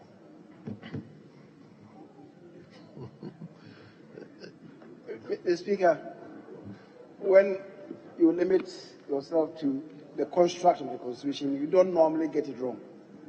And that is why I appreciate the principle espoused by the member for Asamase. However, because the Constitution has made some distinction between economic development, cultural development, for instance, social development, if you insert all spheres of development, I think it's better. It's better because, Mr. Speaker, now, for instance, we are talking about FGM, female genital mutilation. It comes under social. Are we saying that we are going to leave that one out, for instance, because it's not economic? Educational, even though it may lead to economic development, it's granted a different space in the Constitution. And that is why I'm inclined to go along with the constructs as contained in the bill. But, Mr. Speaker, given what we are discussing here, if in future anything should ensue from it, whoever is sitting in judgment will be informed by the discourse in the House. So if my colleague would drop it, the all spheres is better. Mr. Speaker, thank you.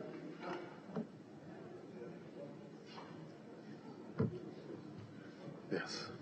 Thank you, Mr. Speaker. Mr. Speaker, this is an affirmative action bill touching the lives of the disadvantaged, and particularly women are seen to be disadvantaged in most areas. Economic development is just one of them. So if the Constitution mentions economic development, yes, we will say all spheres of development, and especially economic development, in accordance with the Constitution. Because I think that this is the only bill you can take and you can find the real impact of our target towards getting women fully integrated. So I think all spheres of development is okay. We can say economic development and all other areas of development, so that we are sure that they are covered completely. So I think I support the minister's position. Because we can't have a situation where you say, oh, it's economic development, then it comes to political. Then you say, oh, it's not mentioned, it's not part of the things. Then women are at a disadvantage, and you say, even in their own law, we didn't mention political. We didn't mention social issues and all that. I mean, we want to see women integrated fully in all sectors and all spheres of our development structure, so that they are seen to be part and parcel of it. Mr. Speaker, I raised it. I don't intend to drag it. My only concern usually is that, as you may know, we pass a law and then when people challenge it, then it gets for interpretation. Then you say that, look, this is what the Constitution provided, and you are providing something beyond what the Constitution has said. But like the former majority leader rightly said, when judgments are going to be taken into consideration, all these contributions are normally brought on board. So yes, I also want to agree that it is good that women get their fair share regardless of the situation. But I'm also being mindful about implementation. But once we all agree that this is what we want to do, that's fine. So I think, Mr. Speaker, you can put the question. No, members, we've already spent 45 minutes on just one amendment. Yes, Honorable Ayalga. Just to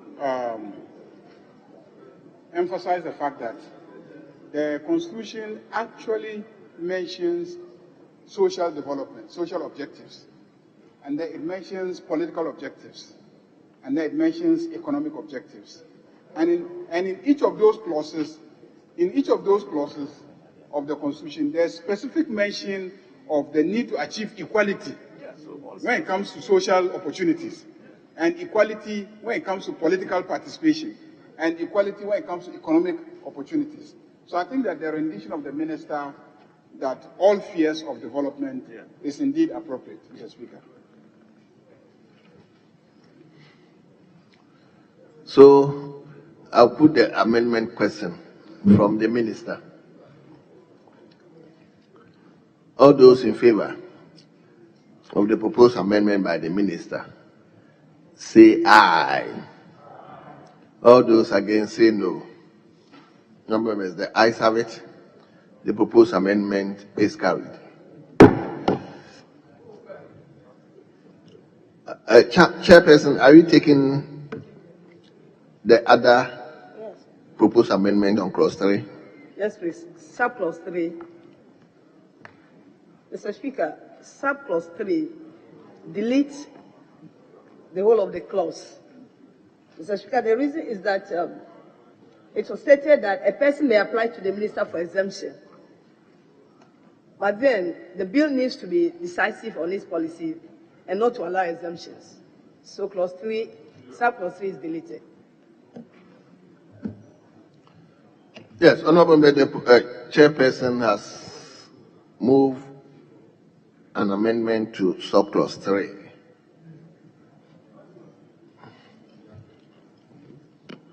Mr. Speaker, you know, the reason for this is that, like they rightly said themselves, that Ghana has ratified a lot of conventions. And when in the implementation of the affirmative actions, sometimes you are faced with a real challenge. That's why that caveat is there. So the minister will not just sit and be granting exemptions, but situation may arise that will warrant that.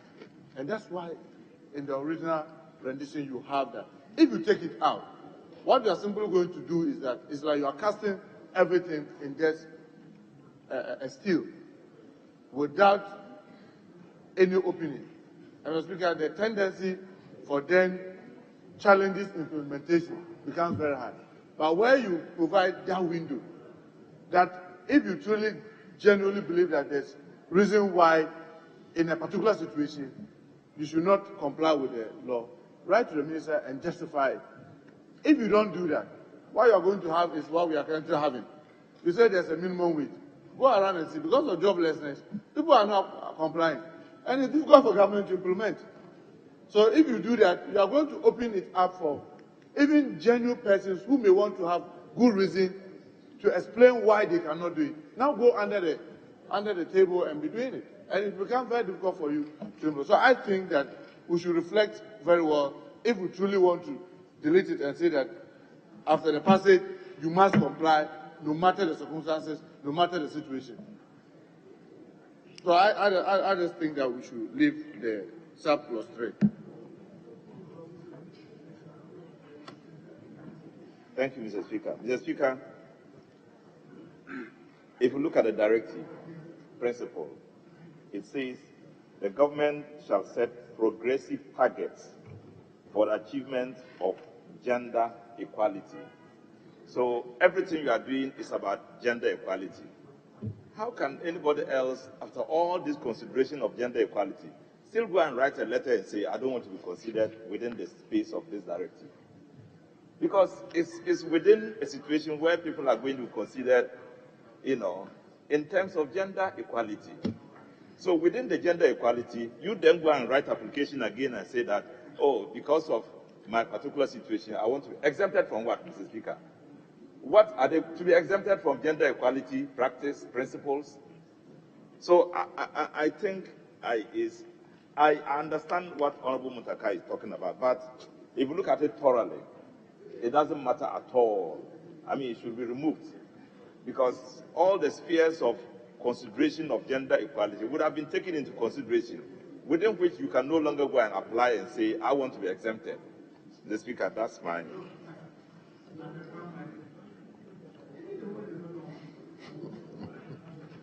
Yes. Mr. Speaker, first of all, I thought the word we are using is equity. Because at the committee it was argued, men are not women, and women are not men. And I'm not sure there's any man or any woman attempting to be the other way around. I'm not aware of any normal man who is trying to be a woman or any woman who is trying to be a man. So the word is equity. No, you see, when there's a pay gap, when there's a disparity in the salary of a qualified woman and a qualified man, and you want that adjusted, it's equity. It is not equality.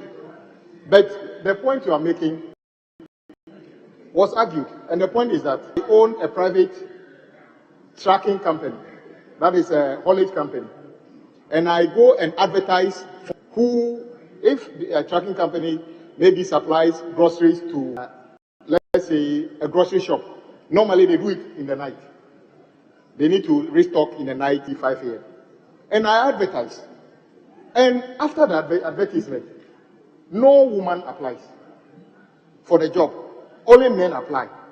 And then you come to audit me under this law, and you don't find any woman join that particular recruitment. You are going to cite me for not complying. But the point, I advertise. So all I need to do for you to see is that I can prove to you we advertise, but no woman applied. In that case, that company cannot be cited for breaching the act. So it is not to say that we are writing the law to say that an entity is not required to comply with this. We cannot pass a law like that. So it is not, that is not what we are saying. We are saying that, like underground mining, surely there are things in this country, and I give an example. When you are at home with your mother or your wife or something, and you come back from the shop with 25 kilo of rice, assuming you have twins, one lady and one guy, chances are that you call your son to come and offload the 25 kilo of rice from the boot of your car. You will hardly call your daughter because he's more suited to do that than your daughter. However, there are other things that you can call upon your daughter to do instead of your wife. So that is what the law is. It's not to say that all of a sudden, whatever men, yes, I've heard whatever men can do, women can do. And there are so many things that women can even do better than men.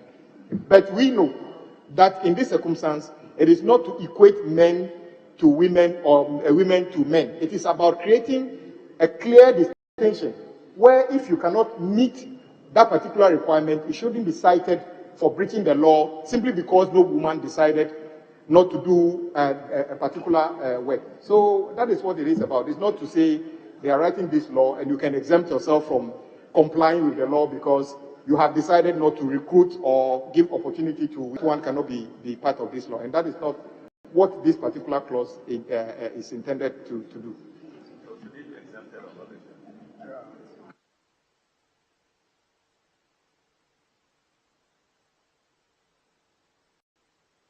Yes, Minister, I thought. Thank you, Mr. Speaker. Rightfully said. I think the minority chief whip summed it up. The idea is not to give exemptions. That defies the purpose of this whole bill from the get-go. When you go to 26, it talks about compliance, 26, 2 and 3. There's going to be a gender equity committee that would be dealing with issues of this nature. And so from the get-go, we want to ensure that everybody complies. If there are certain situations that demand that a committee sits down to look into it, the committee will do that. So please, we need to delete this particular clause to ensure that everybody understands that compliance is what this bill seeks to achieve. Thank you. Yes, Honorable Ndaka. Mr. Speaker, the reason for the 28 is because of that clause. 26. The committee. The reason for that committee is because of what we are deleting. Well, if you delete it, then you don't need that committee. Because of that committee, when you apply, then the minister now refers to the committee for justification to look at the reasons you are giving. So if you delete 26, then you may have to delete, if you delete 3, when you get to 26, you may have to delete it. But Mr. Speaker, I just want, like Honorable Kwame, the minority whip, rightly said, look at underground mining. You come from the mining area, the underground mining, they will advertise. And no woman applies. Even drilling offshore. But in compliance with this act, who do they tell them, look, this is our predicament? And that's why most of the time the minister who sits there is supposed to be very versed with the situation. So that when you apply, the minister will put it there and say, no, under these circumstances, no, go and comply. But if you make it as if it's just a one-cast thing, you must and you must, believe me, you are going to be having a lot of non-compliance. Even the constitution that we have, even entrenched clauses, sometimes people go for interpretation. For the constitution to be given other meaning. Is it the true meaning? So, but if that is what the minister wants, fine. It's important that we raise these concerns for the House to record it, so that in future when there are challenges, I'm sure all that could be made, reference could be made to those things.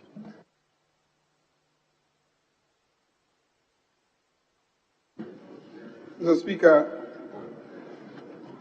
I want to join my colleague, Honorable Muntaka, to urge this House to reconsider the decision to amend to delete sub-clause 3 of clause 3. Mr. Speaker, what it says is that a person may apply to the minister for exemption from the requirements of this act if it is established, so it has to be established, that a specified gender is a bona fide occupational qualification requirement for the position in question. So the assumption is that some occupations can only be performed by people of a certain gender. That's the assumption. If we have a situation like that, this provision enables the employer to apply to the minister and establish this, so that the minister is then given the discretion to exempt that organization for that particular occupation. I think that, yes, we're trying to achieve gender equality we're trying to deal with the imbalance, but let's also be practical. Let's be realistic. I think that those who originally drafted this legislation are mindful of the fact that there are some categories of jobs that are gender related, which is to say that only certain genders can perform, are more suited for performing those tasks. So let's not pretend that we don't have those situations. Mention has been made of underground mining. There are some other job disciplines that only women can perform or only men can perform. In those situations, the minister should have the discretion when it is established to her or him. We shouldn't even be assuming that the gender minister will always be a woman. The minister, for instance, what? Midwifery. Somebody has identified a job that can be done only by women, which is So I think that, Minister, you should give yourself that. It's a power that is given to the minister. It's power that we are giving to the minister. You may not believe in it. Other ministers may believe in the exercise of that power.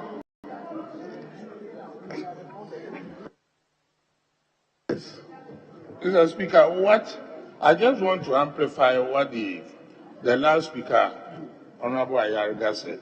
But it goes beyond even the minister. We have to take into account societal norms. Let me give you a practical example. Will you want to put your female species in the war front, battlefront?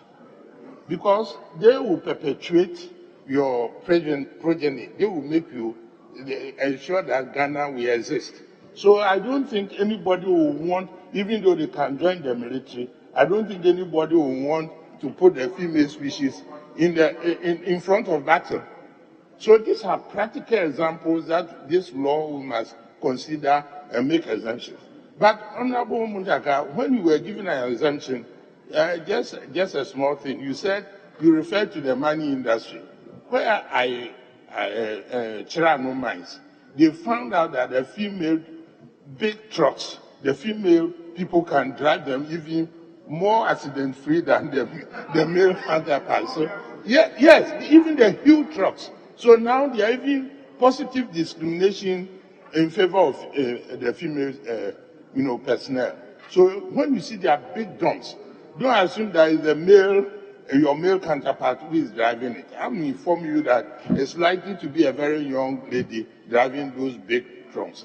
But I thought, Mr. Speaker, I should bring that graphic example about the female fighting on the battlefront. I will never support that kind of equality because I have to perpetuate myself. Thank you. Thank you, Mr. Speaker. Mr. Speaker, I think this solution had been pointed out by the minister when he made reference to 28, page 15. All of it is given a situation where somebody who feels that there's other inequality or cannot perform a particular task can apply to be exempted. In the particular instance, it's telling you that even though you be couched for a particular situation, like midwifery, we know it's a woman, the same woman will now go and apply and say, let me be exempted. That's what 3 is talking about. And we think that, look, we are abiding by the international obligation, which Ghana has, is a signatory. And now you are saying that within that international agreement, which we have been a signatory, you can then go back and say, oh, as for me, I want to apply for exemption. A woman who is a woman, and we all know she has all the features of a woman, you are in a company, and they are saying, do this, because normally it's a woman who do midwifery and all that. Then you will go and say that, oh, in my heart, I don't feel that I'm a woman, so I want to apply and exempt myself. Mr. Speaker, this cannot be acceptable. This cannot be acceptable. And I think that we just exempt it. If there are situations where actually there's a problem with you, you go to item 28, page 15. and then go through the normal process, apply to the minister, and then you be exempted. This thing is too funny and too peculiar to the things we don't seem to want to like.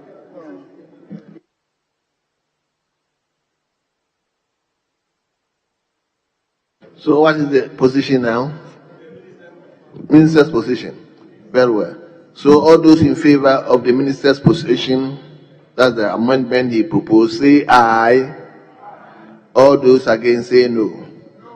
Honorable members, the ayes have it. The proposed amendment is carried. Now, let me put the entire clause 3. All those in favor that clause 3, as variously amended, stands part of the bill, say aye. All those against say no. Honorable members, the ayes have it. Clause 3, as variously amended, stands part of the bill. Yes, Chairperson, clause 4. International obligations.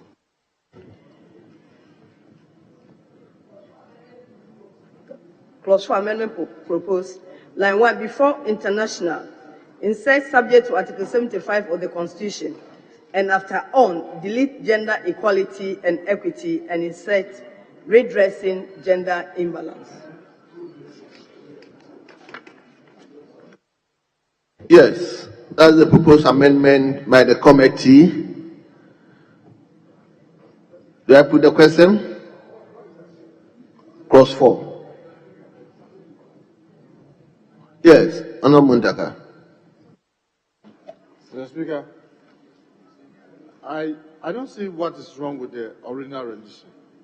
But when it says that to the extent that they are applicable to the Republic and consistent with the Constitution, that's the fact. Because when you go and say only Article 75, and then it turns out to have some problems with any other of the, what do you call it, articles of the Constitution, then it's okay. So leave it with the Constitution from the first page to the last page. If the law, the international agreement that you are going to sign is inconsistent with any part of our laws, we will not be able to deal with it. But if you just say you delete and put only Article 75, you are saying that those international agreements will only have to comply with Article 75. Other than that, any other, it's okay. Come again. No, that's what I'm saying. So leave it, because 75 is part of the Constitution. Because now that we are part of a treaty, there are all manner of laws that are coming internationally. And you need to be very careful. Maybe today your attention is only on Article 75. Tomorrow, they may be coming up with laws that may be inconsistent with some part of our Constitution. And then when you pick this law, it's talking about only 75. So I think you should leave it for the whole of the Constitution. That gives you a better cover than to restrict it to only Article 75. So I want the Chair and the Minister to reconsider the, what do you call it, especially the Article 75. But with the redressing gender imbalance, fine, that portion can start. But the restriction of this to only Article 75 is problematic. Thank you, Mr. Speaker. Yes, Leader. Mr. Speaker, I also agree that we should not just subject it to Article 75.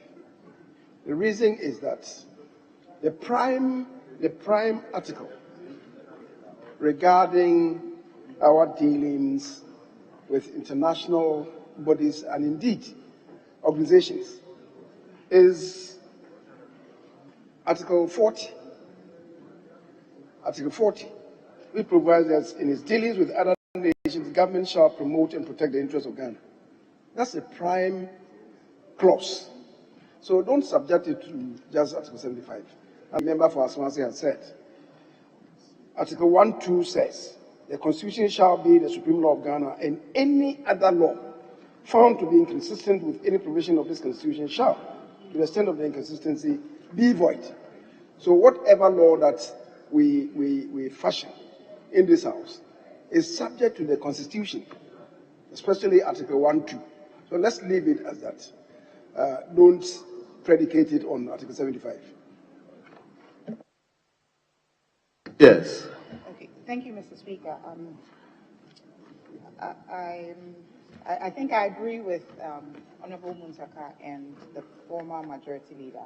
I think it should read international obligations redressing gender imbalance as set out in the first column of the second schedule are enforceable to the extent that they are applicable to the Republic and consistent with the Constitution. That's what I propose. Thank you, Mr. Speaker. Very well. Honorable members, that's the proposed amendment. All those in favor of the amendment say aye. All those against say no. Honorable members, the ayes have it. The proposed amendment is carried.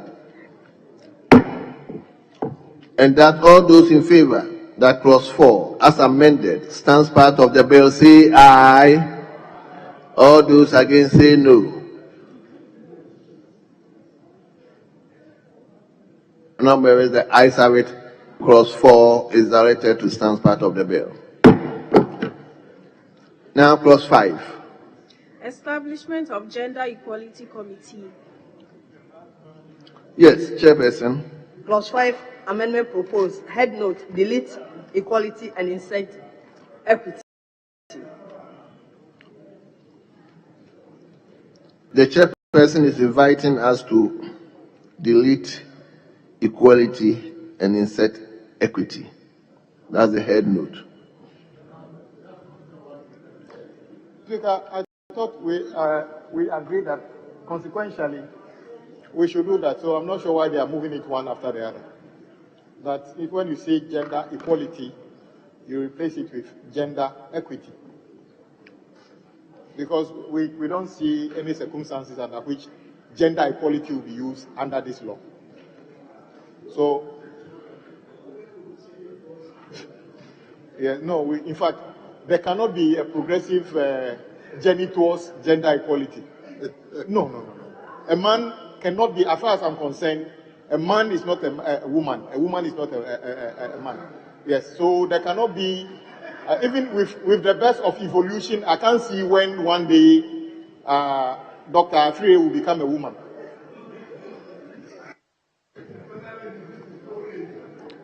Yes.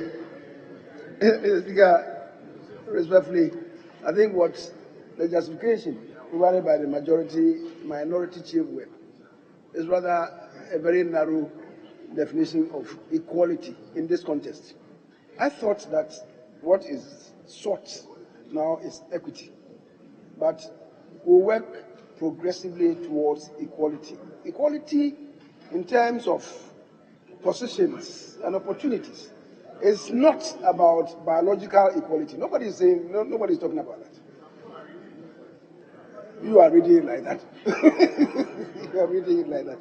Mr. Speaker, so I don't know how to better construct it.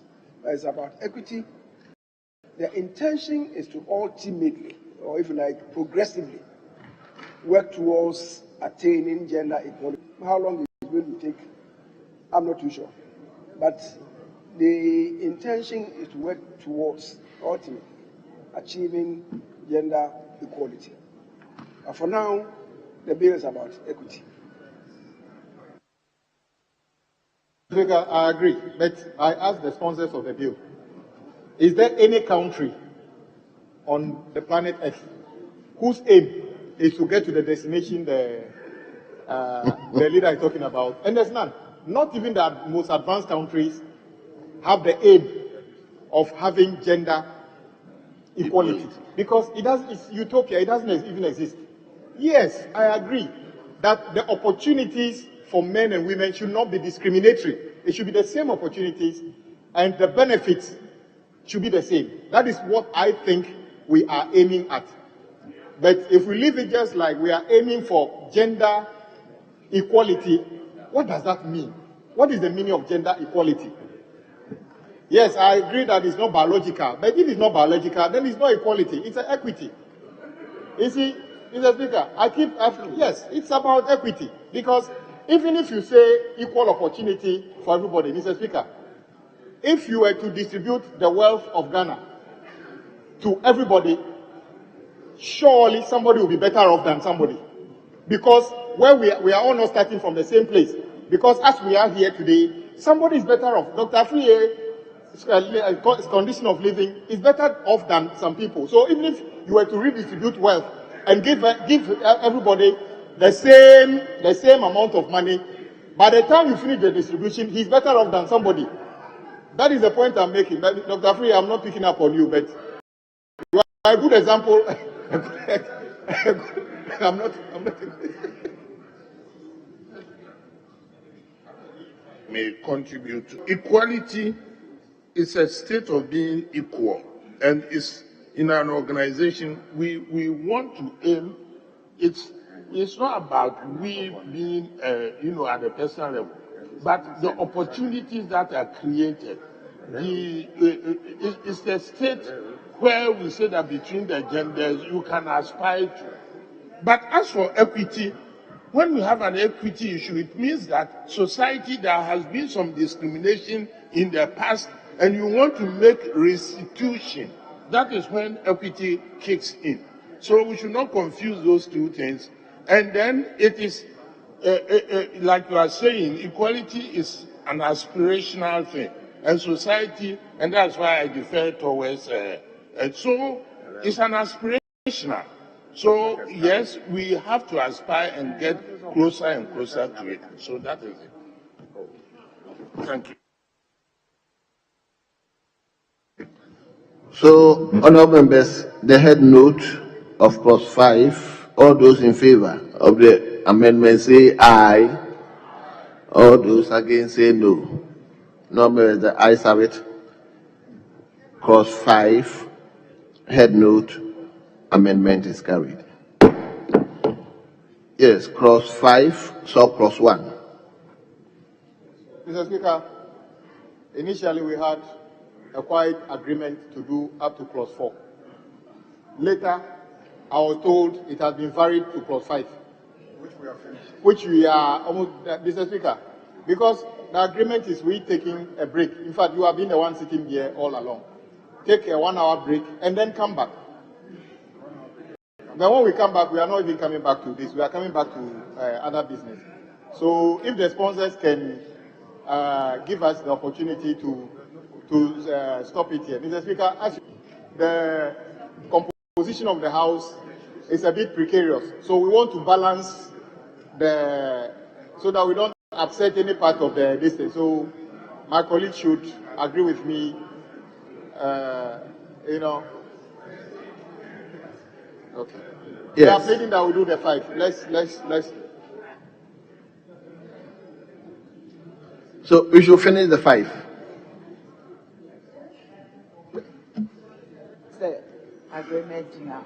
We are going to complete with the clauses and the 5. 5 per the advertised amendment. We have 1, 2, 3, 4, 5, 6, 7, 8, 9. 9 amendment to only clause 5. Okay. Yes. Chairperson. Mr. Speaker, clause 5. Amendment proposed, subclause 1, paragraph, subclause 1, delete A and insert there, and delete the minister or the representative of the minister, and insert a representative of the ministry not below the rank of a director. Yes. There's a proposed amendment to subclause 1. All those in favor? 5, subclause 1.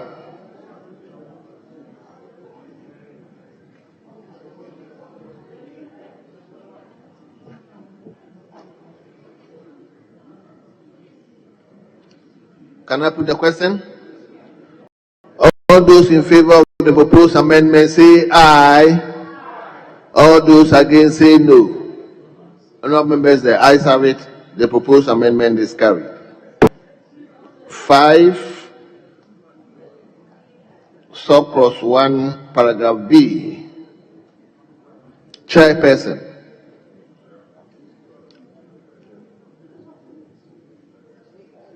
Mr. Speaker, as we know, we've decided to leave subclause 1, paragraph B, as it stands. after council insert for persons with disability, we decided that we'll stick to, the language is the same, so we'll stick to that. And the rest, you look at clause 6, 7, 8, and 9, Mr. Speaker, they are all consequential. Delete gender equality and insert equity. It's all consequential. So, Mr. Speaker, with permission from you, clauses 6, 7, 8, and 9 are all consequential. Chairperson, I don't understand. You have advertised about 9 So you go subclauses. subclause 1B and say it should remain the You've done 1, you've done 2. Mr. Speaker, clause 5, subclause 1, delete A and insert there, and delete the minister or the representative of the minister and insert a representative of the minister not below the rank of a director. I'm done with that one, Mr. Yes, honorable members, there's proposed amendment by the chairperson. All those in favor of the proposed amendment say aye. All those against say no. Honorable members, the ayes have it. The proposed amendment is carried. Yes, chairperson. Mr. Speaker, clause 5, subclause 1B, and subparagraph V, line 2, after council insert for persons with disability. What I said was that the committee at Winnowing, we decided to let it be, to remain as it is. So there's no proposal for persons with disability, Mr. Speaker.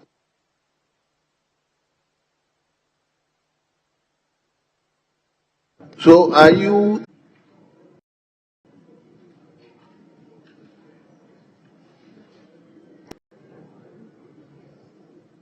Do I put the question? Yes. So all those in favor that clause 5. So now you are dealing with clause 5 VI. VI. Very well. All those in favor of the proposed amendment to clause 5 listed as VI in today's order paper say aye. All those against say no. No members, the ayes have it. Clause 5 listed as VI amendment is carried. So we turn to VII. The same. What about VIII? The same. So it means it goes through the entire clause 5. So, Mr. Speaker, what she said was we are in agreement that throughout where it says equality, we are replacing with equity. That's the first part. Then there's a second part to it where we weren't sure of the language. And so we were repeating. If you look at VI,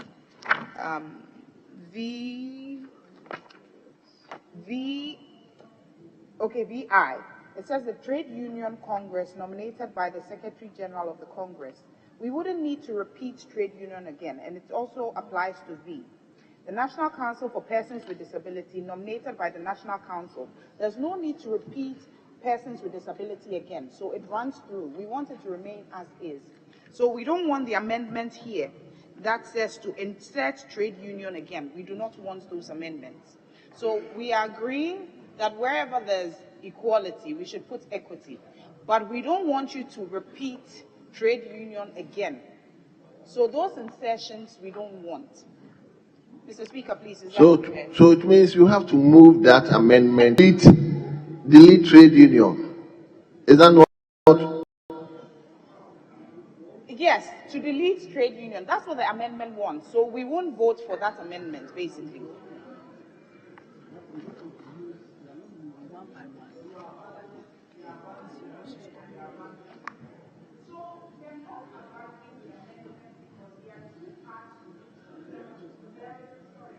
Part that says wherever you see equality, replace with equity.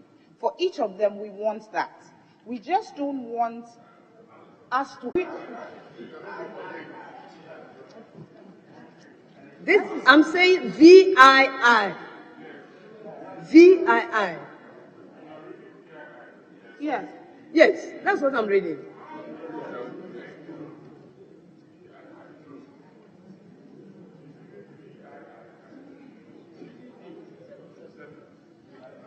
Yes, leader. Okay, clause 5, Mr. Speaker. Amendment proposed, sub-clause 1, paragraph B, sub-paragraph VI. Delete Secretary General of the and insert trade union.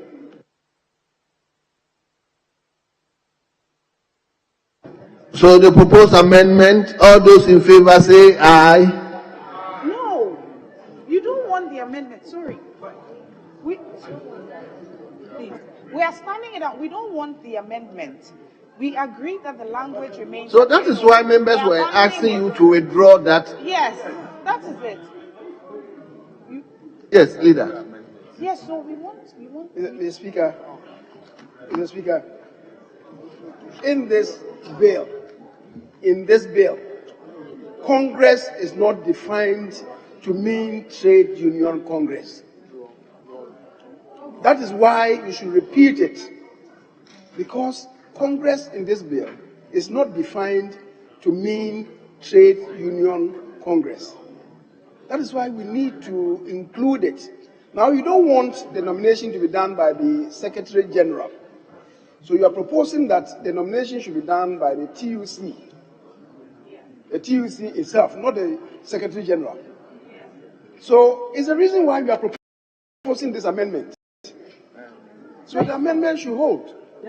So that was what we proposed. But during winnowing, the language, once you have specified the Trade Union Congress nominated by the Secretary General of the Congress, they were saying we are repeating Trade Union Congress again. So we agreed to it because. Can I indicate to you, Minister, with the greatest respect, those lawyers are not draft persons. They are not draft persons. Here, for the avoidance of doubt, just because, as I told you, Congress has not been defined to mean Trade Union Congress. That is why you should repeat it. And that is how we have been doing the laws throughout, for decades. So those of them who don't have the experience of parliamentary practice will not be able to know this. And that's why I'm saying to you that we need the amendment captured by the chairperson is accurate. Let's adopt that. All right. So please let us go ahead with the amendments and then we can approve these ones. Thank you, Mr. Speaker. Yes, chairperson, let's hear you. So you've moved it. You've moved the amendment. Yes, Mr. Speaker. Okay. So I'll put the question. All those in favor of the proposed amendment on VII say aye. All those against say no. Honourable members, the ayes have it. The proposed amendment is carried. Now, what about VIII?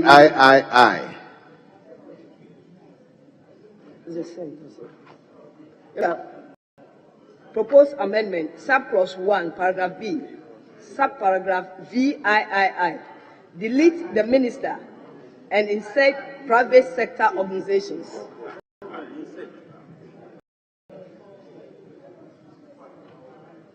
Yes, leader. Mr. Speaker, I think she's referring to VII. You have jumped VII, which relates to Employment Ghana Employers Association.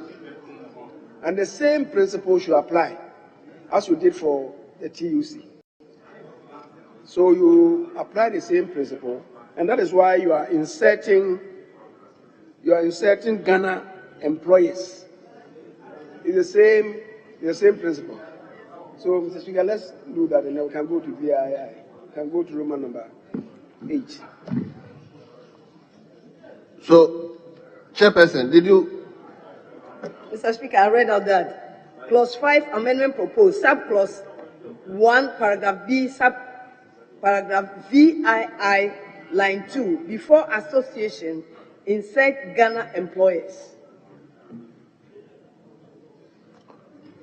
Very well. Yes, honorable members, the proposed amendment is before us. All those in favor say aye. All those against say no.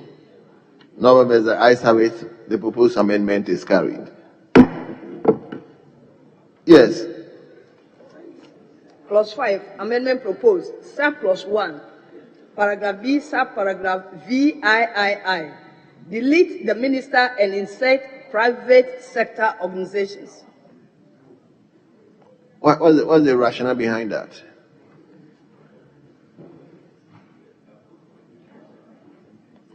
Chairperson or minister, is there any reason?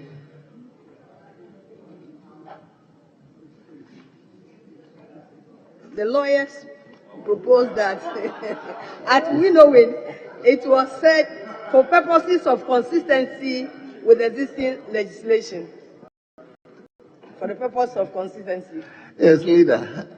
The Speaker, from the initial stage, you have a private sector organization. You should read private sector organizations, delete the A. You should read private sector organizations which focus, not which focuses, but which focus on gender issues nominated by the private sector organizations. That's what you mean. So the representatives should be nominated by the private sector organizations themselves, not by the minister. That's the import of the amendment. That's the import of the amendment. So private sector organizations, I don't know which focus on gender issues, or maybe with responsibility for gender issues, whichever is appropriate. But private sector organizations which on gender issues nominated by the private sector organizations. That is the consistency that she seeks. So the private sector organizations. So leader, don't you think that organization will be omnibus? Who are going to be actually responsible for? Mr. Speaker, when you grant space to organized labor, however they do it, it's not your business. When you grant space that there should be a representative from organized labor, you leave it to TUC, Forum, and so on, for them to come together and nominate somebody to be there. And that's how we have been formulating the laws. Very well. Honorable members, the proposed amendment before us, all those in favor say aye. All those against say no.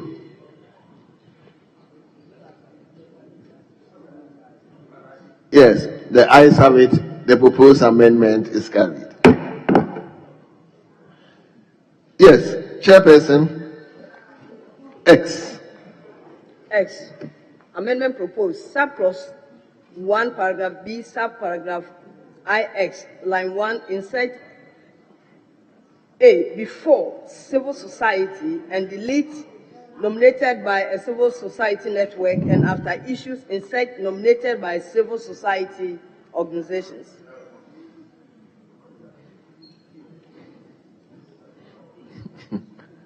X.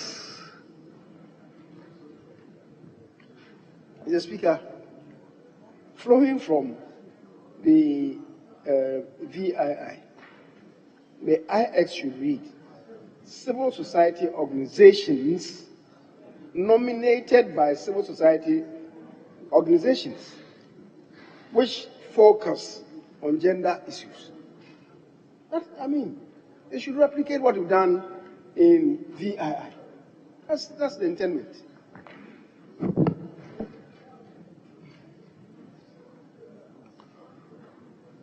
Chairperson, will you go with the proposal by the leader, Emeritus? Yes, Mr. Speaker. Okay, very well. So, honourable members, the proposed amendment by member for Swame. All those in favor of the proposed amendment say aye. All those against say no. Honorable, with the ayes have it, the proposed amendment is carried. Now, XI.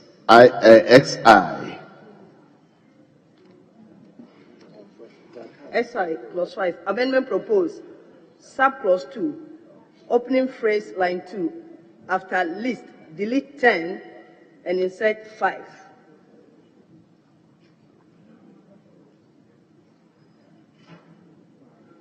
Why are you deleting 10 and insert 5?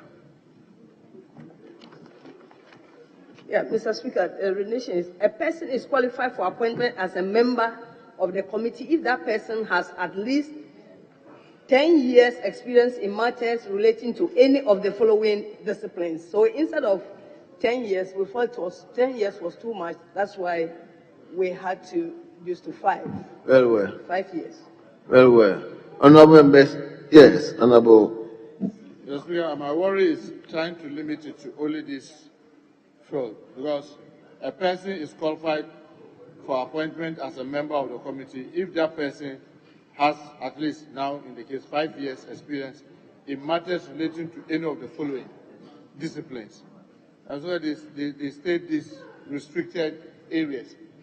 But when it comes to issue of gender and things that affect women in particular, now you've taken almost health professionals out. If you restrict it this way, health professionals are taken out. But you know, I mean, people could be gynecologists, experts that have been treating women and know women issues, pediatrics, who are handling children, including women or girls. When you do it this way, you box it. I would have preferred the way, the rendition that we usually have.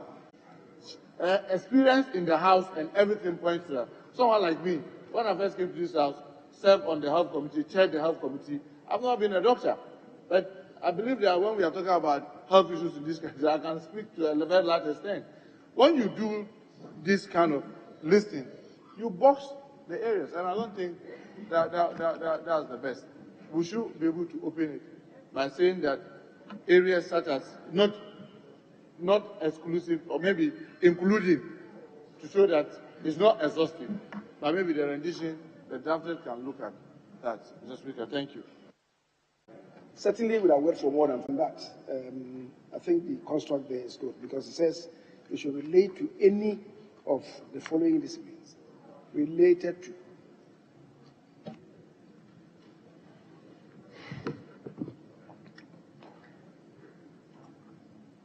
Yes, Honorable Chairperson, are you going with the leader? Yes, please, I'll go with the leader because it states that relating to any of the following disciplines: law, public administration, economics, gender and social development, human rights, management, or social sciences.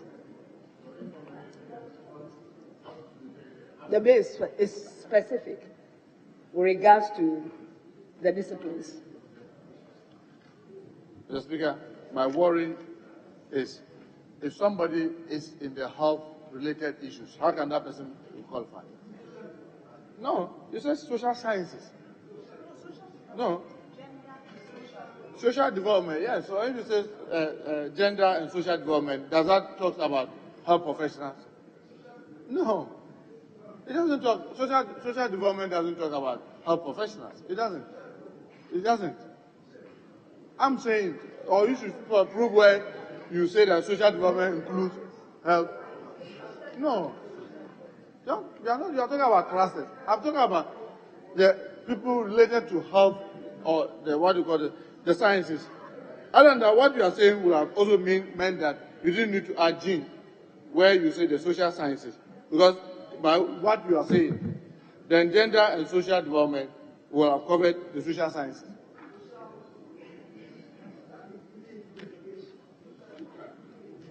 So I'm of the view that 5 years experience, not limited to areas relating to the following, just to keep it a caveat of opening. So when it becomes necessary to find somebody a person that can play a role, that person can be recruited. But the way you've done it, if you don't fall within this category, you are out. And I'm saying that.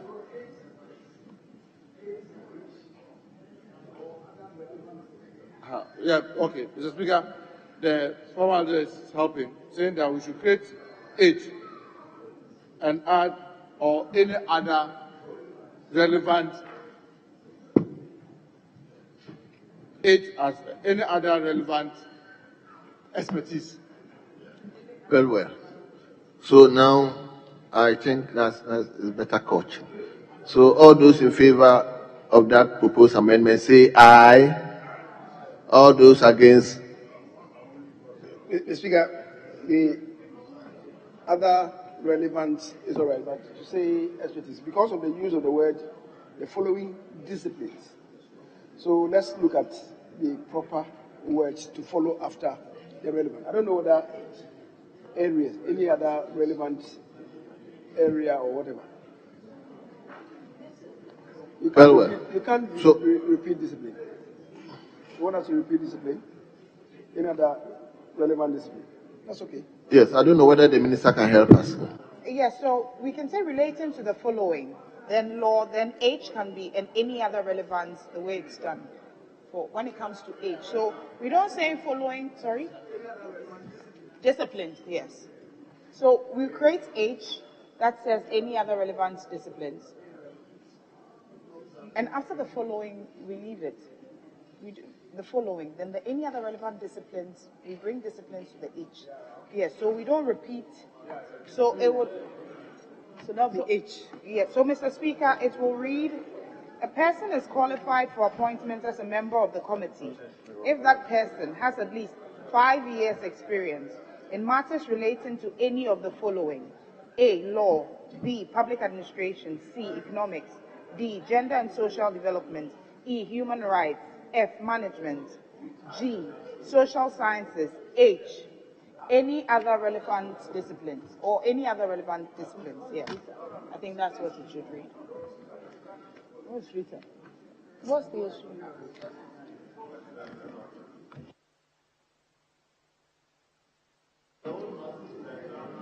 Yes. So all those in favor of the proposed amendment say aye. All those against say no. Honorable members, the ayes have it. The proposed amendment is carried. Let's take the last one, cross 5, XII. You let me just go there. Let me go to that. My friend.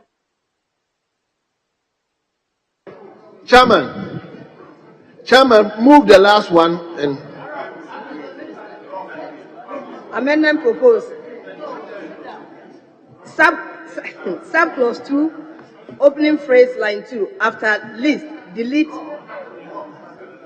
No, Mr. Speaker. Clause 5, amendment proposed. Sub clause 3, line 2. Delete equality and insert equity, and also delete section 1 and insert this act. Yes, honorable members, all those in favor of that proposed amendment say aye. All those against say no. Honorable members, the ayes have it. The proposed amendment is carried. Let's now put the entire cross 5 together. All those in favor that cross 5 as variously amended stands part of the bill say aye. All those against say no. Honorable members, the ayes have it. Cross 5 as variously amended is now part of the bill. Leadership, we are suspending the House for 1 hour. That's the agreement. Yes.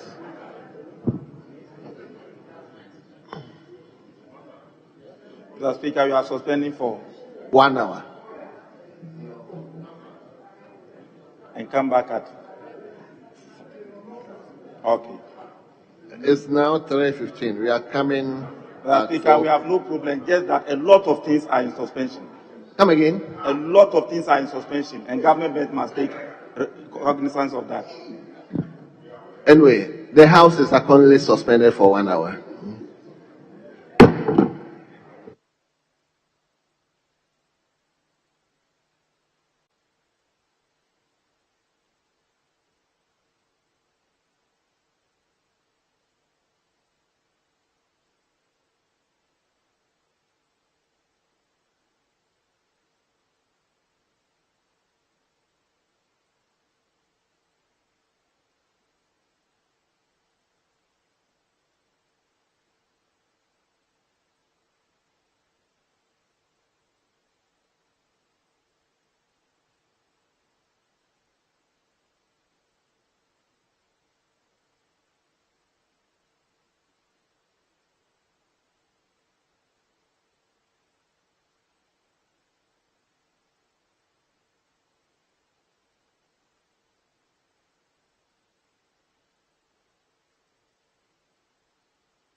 Thank you, Mr. Speaker.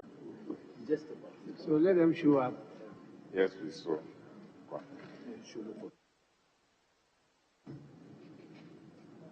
Truly, I read the bill. I actually have not been told why the agency.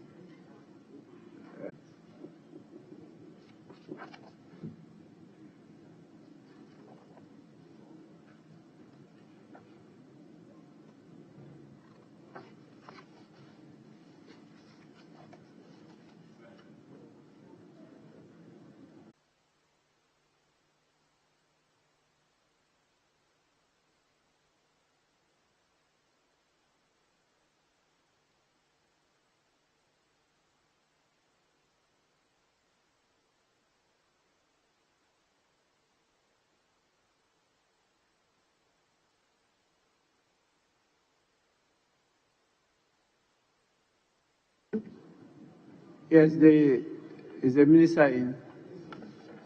Yes, please, Mr. Speaker. Yeah, so we can go on with the Ghana Shippers Authority Bill. When the Committee on Affirmative Action, Gender Equality Bill is also ready, then we take that. I'm sure we can finish this one. Speaker, I'm not a member of the committee, and neither was I part of the stakeholders consultation. But reports getting to me from some of the stakeholders says that they were not consulted or their considerations were not taken on board. Mr. Speaker, there are provisions in this document which came up in 2002 for a law to be enacted for GSA, and the then Parliamentary Select Committee on Transport made sure that what the stakeholders concerned was they watered it down and got into this LI 1290. Today, what they are bringing in is a regulatory paper or law which seems to regulate the very people who provide services to the shippers that they are protecting, which I see as a conflict of interest. So, Mr. Speaker, I think that we need to do a broader consultation at this stage if it is possible, because I know that some stakeholders are on their way now bringing you a petition on this particular issue. I do not see how an authority or an organization that's supposed to take charge over shipping service providers to register and renew this registration yearly for those who provide services to their people, when these people already have a registration regime with the Customs Service of Ghana and also with the Port Authority or wherever they do the operation, even at the airport. So for me, which particular group? For me, I'm talking about Ghana Institute of Freight Forwarders. Let me finish, please. I'm talking about Ghana Institute of Freight Forwarders, even custom brokerage, Mr. Speaker. It stays in there. 26 to 34. 26 to 34%. It says that even before you do custom business, you have to register with this authority. For what reason? Are they custom brokers or are they custom authority? Or what do they have to do with customs? Mr. Speaker, I do not understand. I don't get it. So I think that a broader consultation must be done. Fortunately, Mr. Speaker, in 2002, when this law was brought by Ghana's authority then, I was the president of Ghana's Freight Forwarders. I stood against it. Elijah Sumamanda was the president of the Shipowners and Agents Association of Ghana. He stood against it. And luckily for us, people like Osei Prempeh, Joe Wise, Mama Pat, Kofi Juma, and Co. understood reason and watered it down and told them, no, you can't have a regulatory function over the people who provide services to the people that you protect. So, Mr. Speaker, I think that a broader consultation must be done on this. I so speak. Honourable Member, you are not a member of the Committee on Roads and Transport. You are not. You are not a member. Which stakeholders were not consulted? Mr. Speaker, the Ghana Institute of Freight Forwarders claimed that they were approached by Ghana's Shippers Authority that they are bringing a document that they will discuss with them later. They claim that they were not contacted or consulted in this matter. And as I speak to you, like I said, a petition is coming to your office right now as we speak. Yes. Thank you, Mr. Speaker. Mr. Speaker, you are a member of the committee. Are you also a member of the Committee on Roads? I'm Deputy Minister. You are the Deputy Minister. On behalf of the ministry. You are the Deputy Minister for Transport. That is so, Mr. Speaker. Mr. Speaker, we are hearing this serious challenge that the Honorable Carlos Ayinkra is mounting for the first time. Now, the group that he is purporting to be speaking for, Ghana Institute of Freight Forwarders, were duly consulted. The Speaker, we wrote to them on 20th of March this year. We wrote a letter to them and invited them to stakeholder engagement. Ghana Institute of Freight Forwarders, Association of Custom House Agents, Customs Brokers Association, Freight Forwarders Association, and a litany of, individuals and groups who operate within this industry. Mr. Speaker, we took their concerns, so I chaired all the consultation meetings. Mr. Speaker, we took oral submissions from them, and we also requested them to send us written submissions of their inputs. All of them made submissions to that effect, and we captured all of that in our stakeholder engagement reports, a copy of which was provided to the own. Now that we think is not going to work for us. It is something that we have been doing for a long time. You cannot do the same thing and expect, different results. So the paradigm has to shift, so that we put all of them, ship owners, shipping agents, freight forwarders, everybody will within the value chain should come under some kind of regulation. You register your license, and then if you default, then sanctions are appropriately applied. Well, Mr. Speaker, if you don't regulate people, how do you sanction them? If they fall foul of the law, by what law are you going to use to sanction them? So, Mr. Speaker, it's very important that we have all these groups captured within the remit of this law so that we are protected as Ghanaians. Now, all the stakeholders, like I said, have been consulted, even Parliament. We made the Committee on Roads and Transport as a group. And we made every conceivable group that you can think of in this shipping industry. So, Mr. Speaker, we believe that it cannot be an ongoing process. It must truncate at a point. And this is the point that we must end, and then let the law... I've heard you. May I listen to the committee, who are members of the committee? Yes. Mr. Speaker, thank you for the opportunity. And I must say, perhaps I'm the longest serving member. You are charging me that I'm keeping my goods with you beyond a certain day. When on the days you are even charging me, the government doesn't even work. Customs is not working on Saturday, Sunday, and 6 March. So where is the fairness? So this law is supposed to tidy up all those things. I know one of the things he's talking about, which is that you don't need, for instance, you don't need a lawyer to go to court. You can hire a lawyer. But if you are going to court, you don't have to be a member. If you are an accused person or you are defending yourself, you don't have to be a member of the Ghana Bar Association. But your lawyer, or registered as a lawyer, your lawyer is registered, so he can represent you at court. The part he's talking about is one of the clauses which suggested that if I import an item, I can be allowed to clear it myself. But I need a registered entity to do that. Part of the clause is trying to say that for you to do that, even yourself must be registered. That clause is about to be deleted. So that takes care of that particular one he's talking about. So when he started speaking, in fact, Mr. Speaker, some of their members sent me the petition they've got. They just sent, one of your colleagues just sent it to me. I read through, and I just sent him an information that perhaps your issue have been taken care of. But Mr. Speaker, he said that since 2002, this country have been trying to regularize this. Is there any part of our life as a country that any time there's an attempt to regulate or tidy up, a group gets up and say that you cannot do it? If you were to ask him right now that you said that you've not been consulted, I have no reason to doubt the minister. The minister told us quite clearly, everybody have been consulted. As of whether their views are carried positively in the bill is another matter. But that is the job of this House, Mr. Speaker. We raise the clause, we debate it, and we take a decision.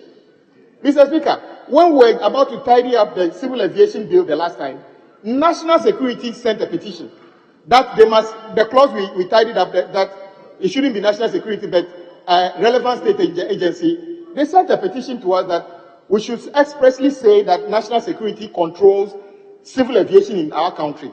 This House, including the former leader, we said no, it's not necessary. They sent representatives and a petition. We went to conclave, they talked to them, they said, okay, if that's the case, they understand it, they are dropping their case, and we came back to do the third reading of the bill. So unless my colleague actually waits, we start the consideration, we get to a particular clause, and then he reads it and says that this is an affront to their operation, then that is how we move on. But to say that we should not do the consideration, he has no right to stop us from doing consideration. You can actually argue against a particular provision and vote against it. Or if you are able to convince us, we can actually say that let's take it back and deal with it. But to say that something that we have been trying to do since 2002, And in 2024, we should still jettison this whole thing because of a group one of the groups you are talking about. I don't think it's fair to the rest of us who don't find it happy at all that today, when you clear goods at the port, almost 30 lines of charges, and majority of that is not charges that even go to government. And we want to regulate this, and you say that it is not right. I think I have to differ with you. Let us move the clauses. You can argue against it. If you convince us, we'll vote against it. But we have to go on, Mr. Speaker, and deal with this bill as it's been presented. Thank you, Mr. Speaker. We don't need to continue to debate this matter. I have not received the petition that is alleged to be submitted to me. I haven't. I think that I believe what the minister has said. If the Ghana Institute of Freight Forwarders have an issue, they are still not prevented from submitting to us. But we'll start the consideration stage of the bill. And as we go along, if we get their concerns, which you can adequately represent before us, we'll take that into consideration. But we cannot be prevented from considering the bill. And so I will rule that we go on with the consideration of the bill. And please effectively represent their views. We will take them into consideration. Yes, so let's go on with the consideration of the bill. Thank you, Mr. Speaker. Mr. Speaker, clause 1 to 25. Has been taken already? There's no. We are now starting. Yeah, we are now starting, Yes. Mr. Speaker. So, honorable members, item 1 on order paper addendum 2, Ghana Shippers Authority Bill 2024 at the consideration stage. Clause 1. Establishment of the Ghana Shippers Authority. Clause 2. Object of the authority. Clause 3. Functions of the authority. Yes. Then let's take this on clause 1 and 2. I see there is an issue on clause 3. Honorable members, the question is that clauses 1 and 2 stand part of the bill. Those in favor say aye. Those against say no. The ayes have it. Clauses 1 and 2 are ordered by shippers and shipping service providers with a national or an international commercial shipping law, policy or regulation or a directive related to national or international shipping. So I think that in context, the rendition, shouldn't be disturbed. Respectfully, Mr. Speaker. The context is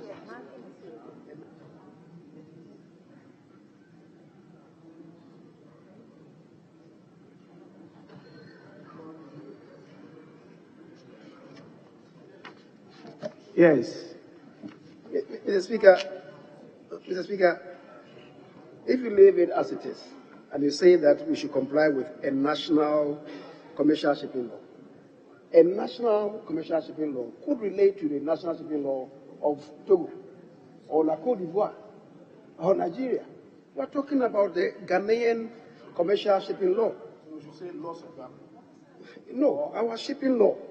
And of course, we also have provision for international commercial shipping law. So, Mr. Speaker, I believe my colleague would appreciate the import of that. Mr. Speaker, so yes. we could recouch it to read and shipping service providers with the laws of Ghana or an international commercial shipping law. Because we are talking about this Shippers Act. There are other extant laws. National, then that one too should be there. And that is why you delete not an, but you just open it to or international shipping law. So I think that what is proposed by the former majority leader is rather preferable. And I want to put the question on that one. Honorable members, we are being called upon by former Majority Leader, Honorable Oseche Mensah Bonsu, to delete in clause 3(1)(h), line 2, after the with, delete a and insert the. Then after the or, delete and so it will read, ensure and monitor compliance by shippers and shipping service providers with the national or international commercial shipping law. Those in favor say aye. Those against say no. Honorable members, the ayes have it. The amendment is carried. Any further amendment to clause 3 of the bill? Mr. Speaker, the next sub-paragraph, provide education and sensitization to shippers or shipping service providers. I think the saying is aye. All shipping service providers on the, again saying, on the national and international policy that because you have the conjunction and the next succeeding word should really be impact, not impacts, because you are putting the two together.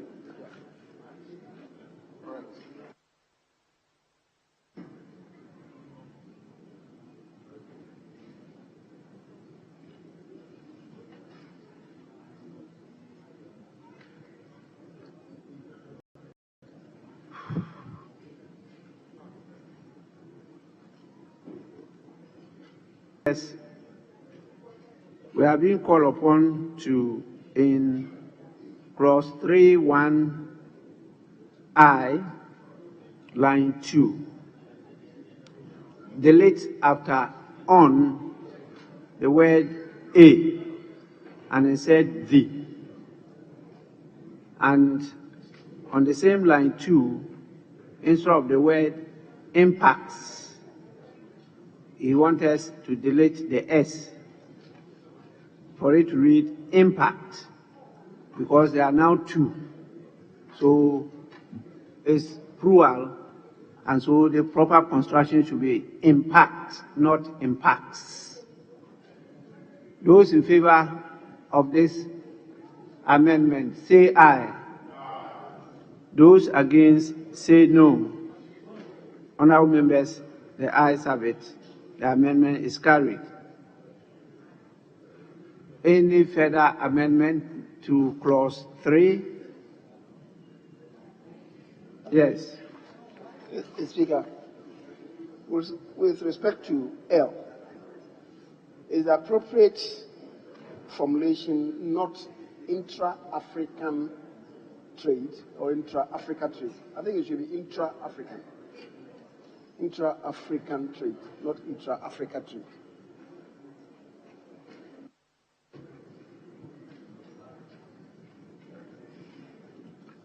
Yes, how is it referred to? Is it Africa or African?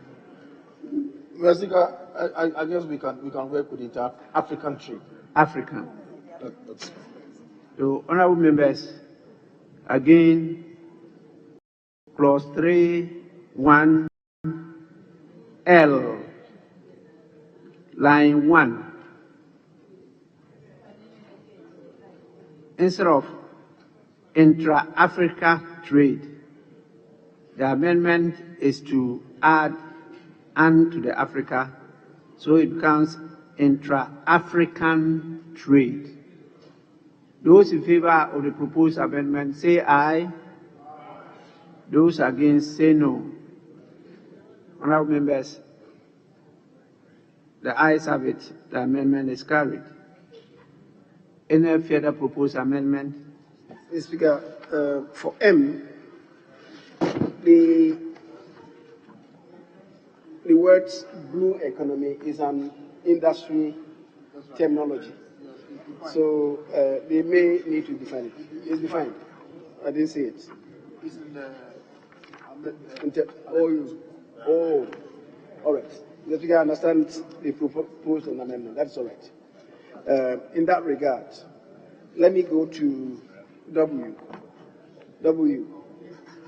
Advise the Minister on commercial shipping matters. That is, the authority is going to advise the Minister on commercial shipping matters and make recommendations to shape national policy formulation. Mr. Speaker, ministers are responsible for the evolution and crafting of policy, national policy, which they ferry to the president. So just for the avoidance of doubt, if it should read, advise the Minister on commercial shipping matters and make recommendations to the Minister to shape national policy formulation. Just for the avoidance of doubt. We are advising the Minister on commercial shipping matters and make recommendations to the Minister to shape national policy formulation. For emphasis. For the avoidance of doubt.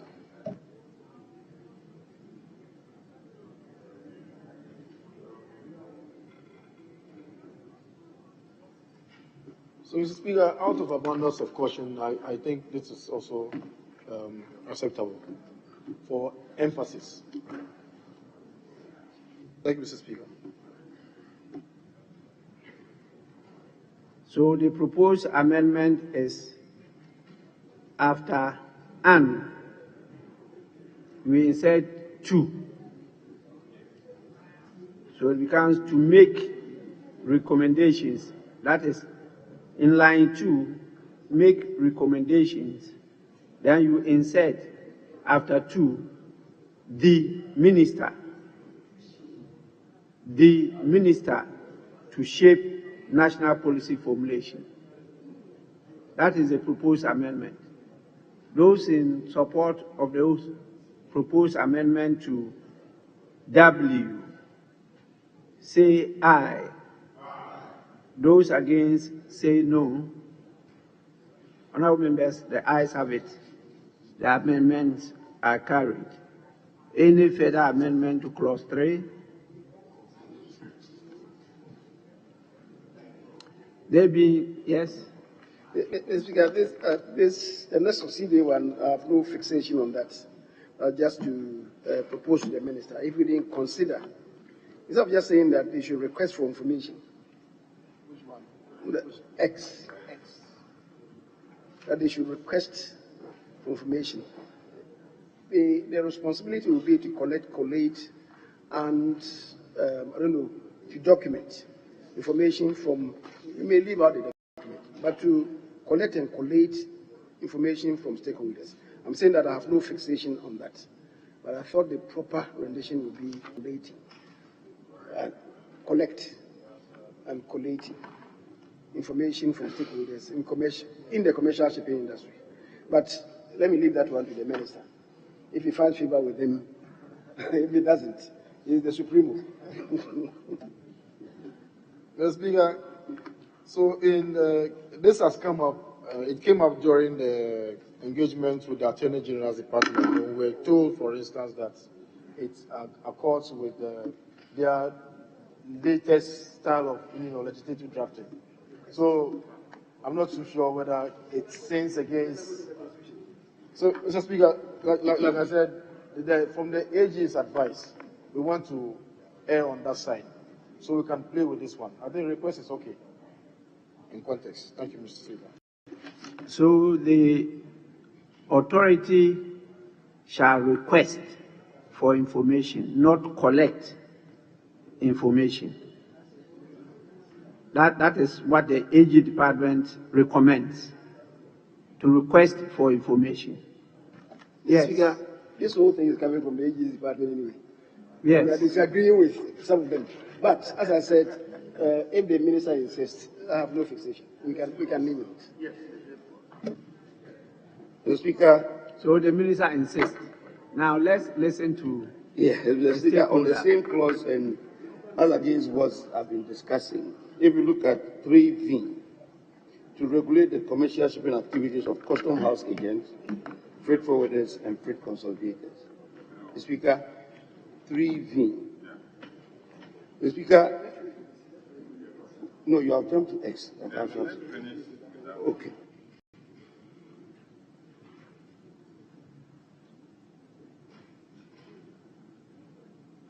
Mr. Speaker, I was pleading with my colleague that we should finish with the X and can come back to the V. If Yes. Yeah, if he insists. Because we're dealing with X now. So if I can put the question on the X, then we can come to the V. But the proposal by the former majority leader to rather delete the request for information and to instead collect information. He says he's not insisting if the two words were collect and collate. Collect and collate. Yes, but the instance of the minister, if he says that he's comfortable with request, to quote my regional chairman, whom am I to insist? So I want to step that one down.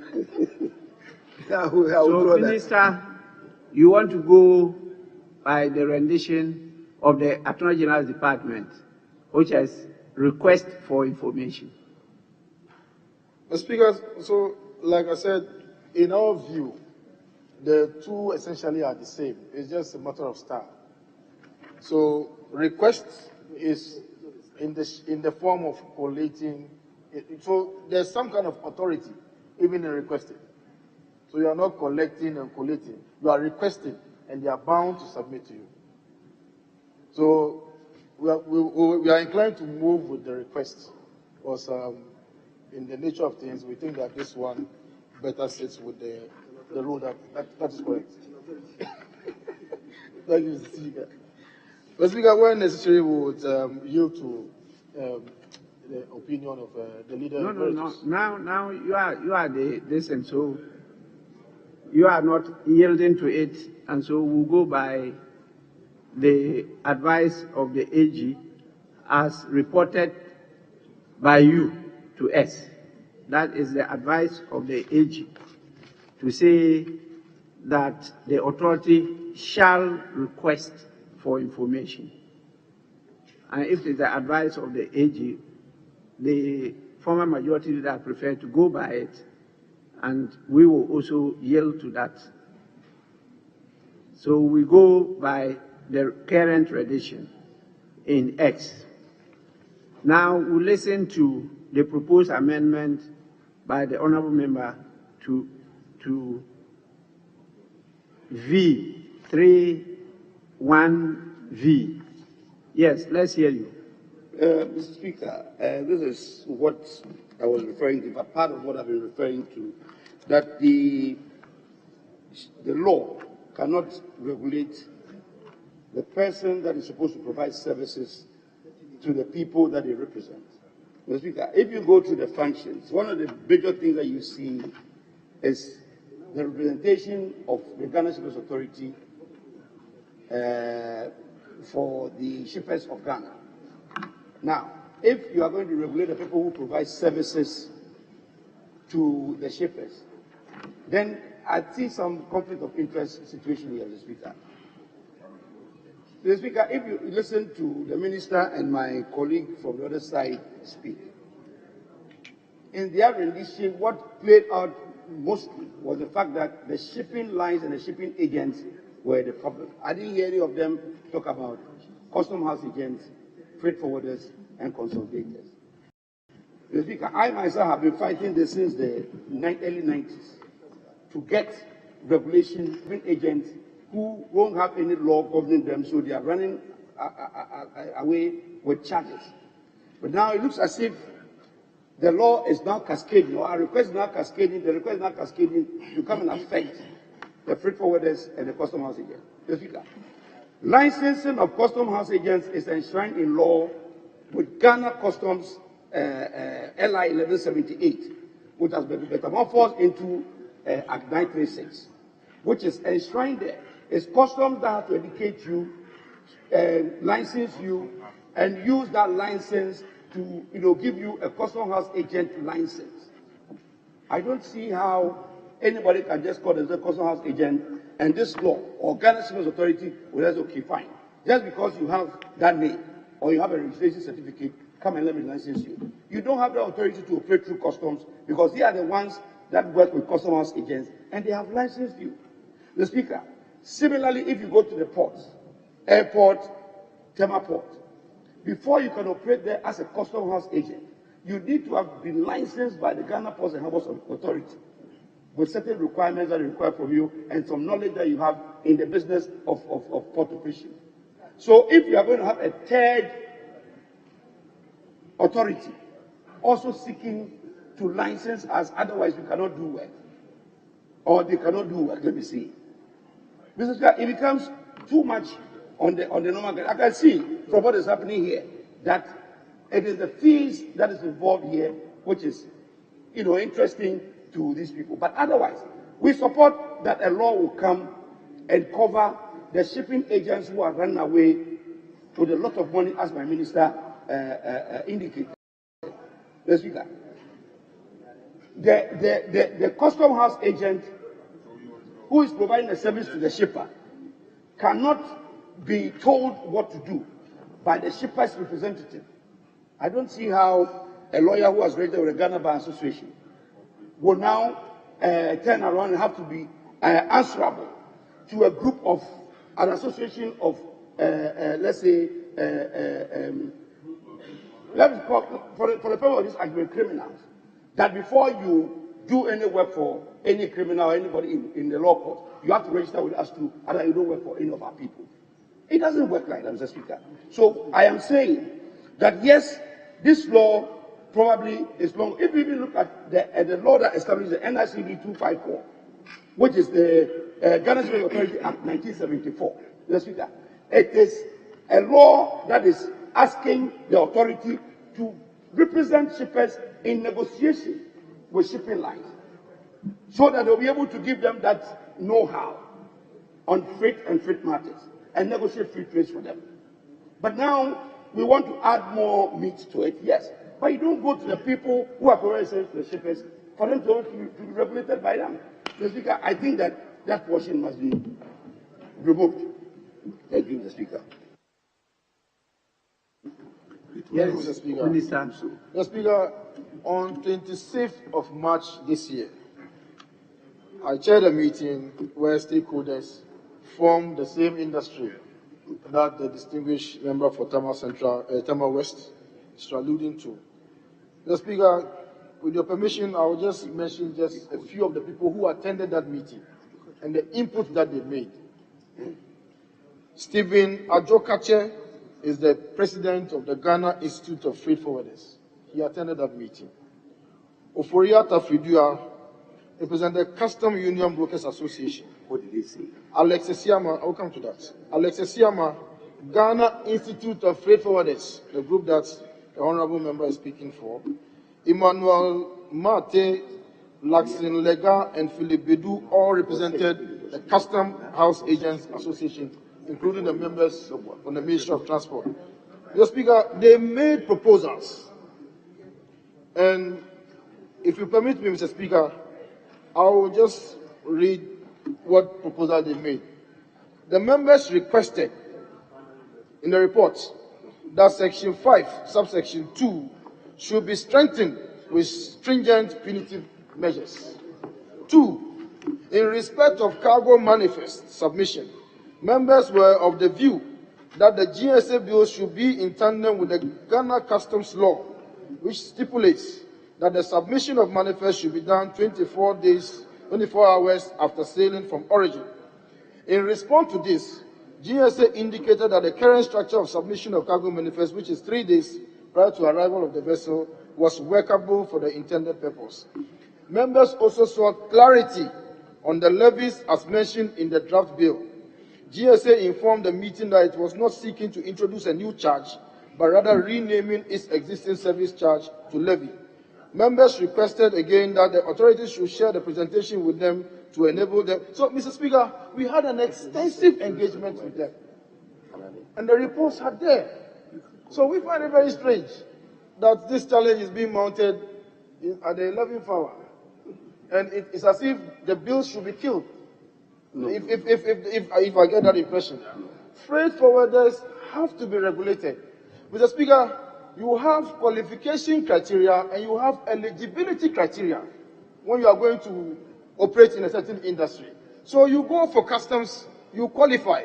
But to be eligible to operate in the shipping space, you must be regulated by the Shippers Authority. That's what we are saying, Mr. Speaker. Nothing more, nothing less. It's not as if we are going to mount any stringent procedures to make it difficult for people to register. We want them to be within a certain area so that we'll be able to better regulate that industry for the benefit of the Ghanaian people, Mr. Speaker. Thank you very much, Mr. Speaker.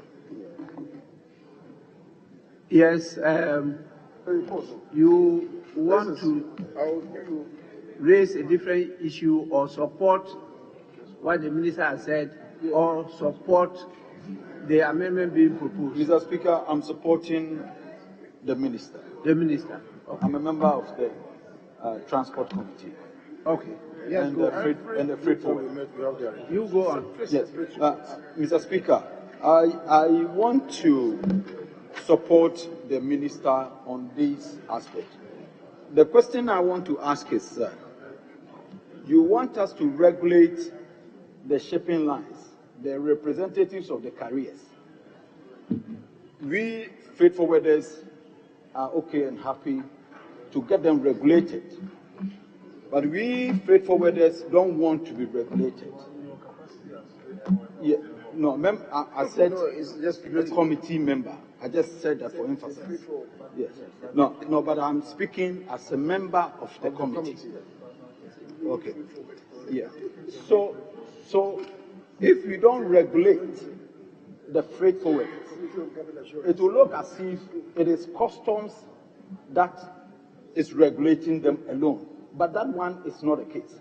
Because if there's any problem, which is not a custom problem, but it is between the shipper and the freight forwarder, there must be an entity, an authority that will have to regulate or sit and make sure the issue is resolved.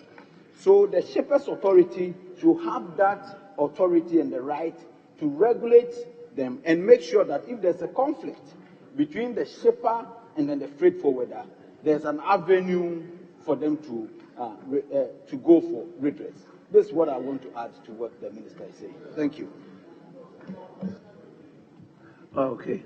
Honorable member for Tema West, in view of the submissions made by the minister and the committee member, do you want to insist so that I can put a question?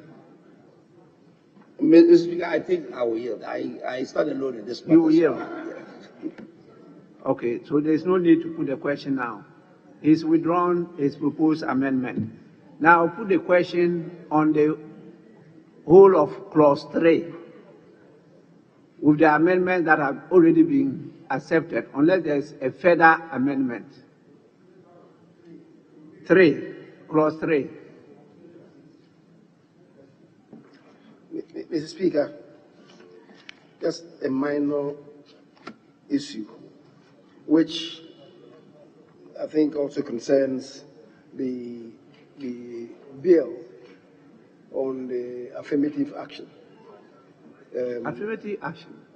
We are at clause 3 of the Ghana Shippers Authority bill. Yes. And you say that what you are proposing will also affect the bill on affirmative action. No, I'm saying that it became contentious when they were considering that. The Speaker, it has to do with BB.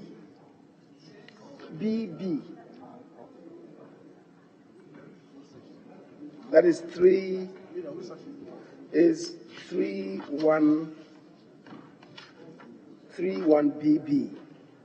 That's after Z. After Z, you have AA and BB. Yes. Perform any other function that is necessary for the efficient and effective attainment of the object of the authority. Mr. Speaker, what we are used to is the word achievement.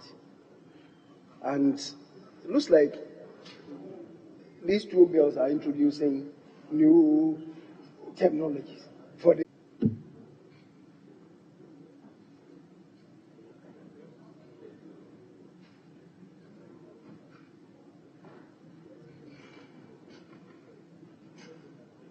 Yes, the amendment of deleting the word attainment and inserting achievement is carried. Now I put the question on the whole of clause 3. And the question is that clause 3 as variously amended is ordered to stand part of the bill. Those in favor say aye. Those against say no. The ayes have it. Honorable members, clause 3 as variously amended is ordered to stand part of the bill. Clause 4. Governing body of the authority. Clause 5. Functions of the board. Which one? Mr. Speaker. Clause 5? No, 4. Clause 4. Yes. Mr. Speaker, the bill in respect of shippers has to do with the business of trade. It's trade. Today we have a ministry responsible for trade and industry, but the emphasis is on trade, not on industry.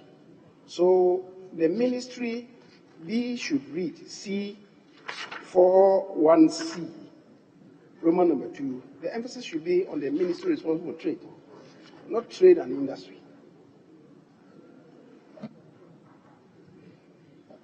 Next time you can have the ministry responsible for agriculture and industry, as obtains in some jurisdictions. The emphasis is on trade. It's on trade facilitation. Not in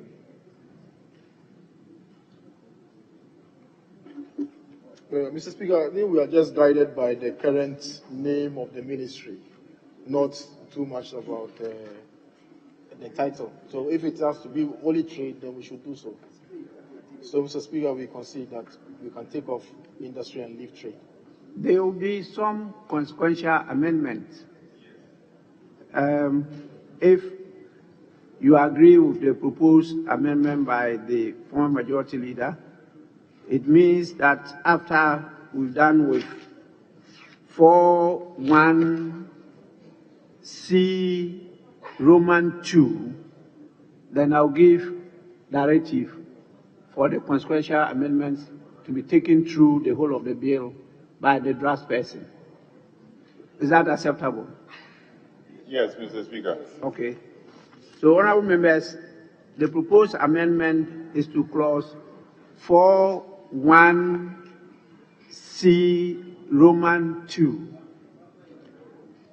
Delete and industry. And industry. And so it will now read the ministry and the ministry responsible for trade. Those in favor say aye. Those against say no. The ayes have it. The amendment is carried. The consequential directive is for the draft person to, throughout the bill, delete references to ministry, any reference to the Ministry of Industry, because this is dealing with only trade. It has nothing to do with industry. So if you go through, for example, the same clause 4 at E Roman 3, you see references to industries.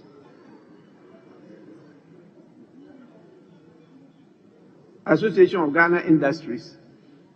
Mr. Speaker, this one is looking for representatives. So they should have a representative there. So this one, is Association necessary. AGI, could have. You need yes, to have it. That one we need to have it. But references to Ministry of. Is a ministry that is. By references to only the Ministry of Industry, that should be handled. I so direct. So, honorable members, I put the question on clause 4. And the question is that clause 4 as amended stands part of the bill. Those in favor say aye. Those against say no. The ayes have it. Clause 4 as amended is ordered to stand part of the bill. Clause 5. Functions of the board. Clause 6. Duties and liabilities of a member of the board. Clause 7. Tenure of office of members of the board. Clause 8. Meetings of the board. Clause 9. Disclosure of interest. Clause 10. Establishment of committees. Clause 11. Allowances. Clause 12. Policy directives. Clause 13. Appointment of chief executive officer. Clause 14. Functions of the chief executive officer. Clause 16. Appointment of other staff.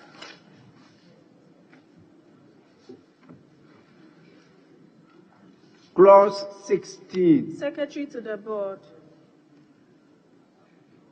Clause 17. Internal audit unit. Clause 18. Rules for the conduct of officers and staff. Clause 18. Then let me put up to clause 17 before.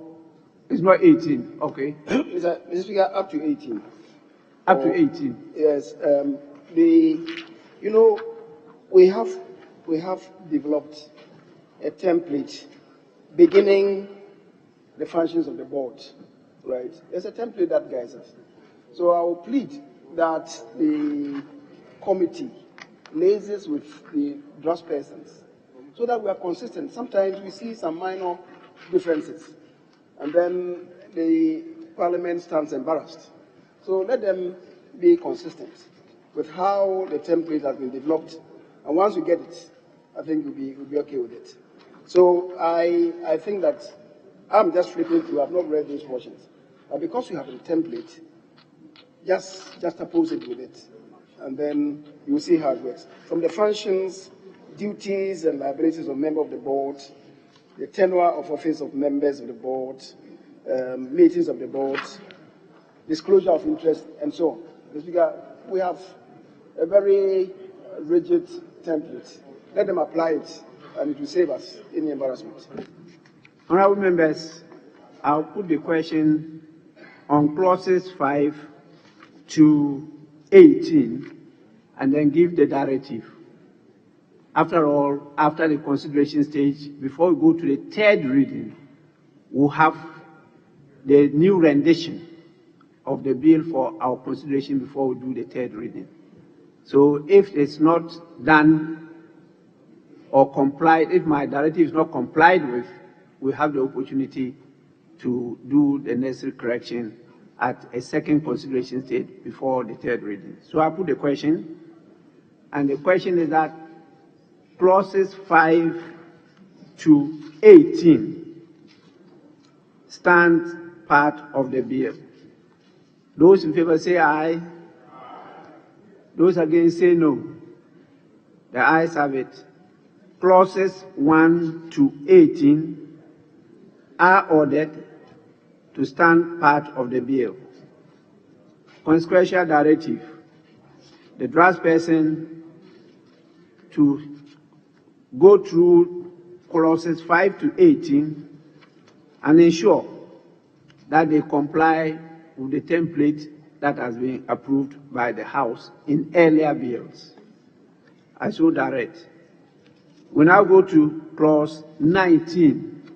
Funds of the authority. Yes, please.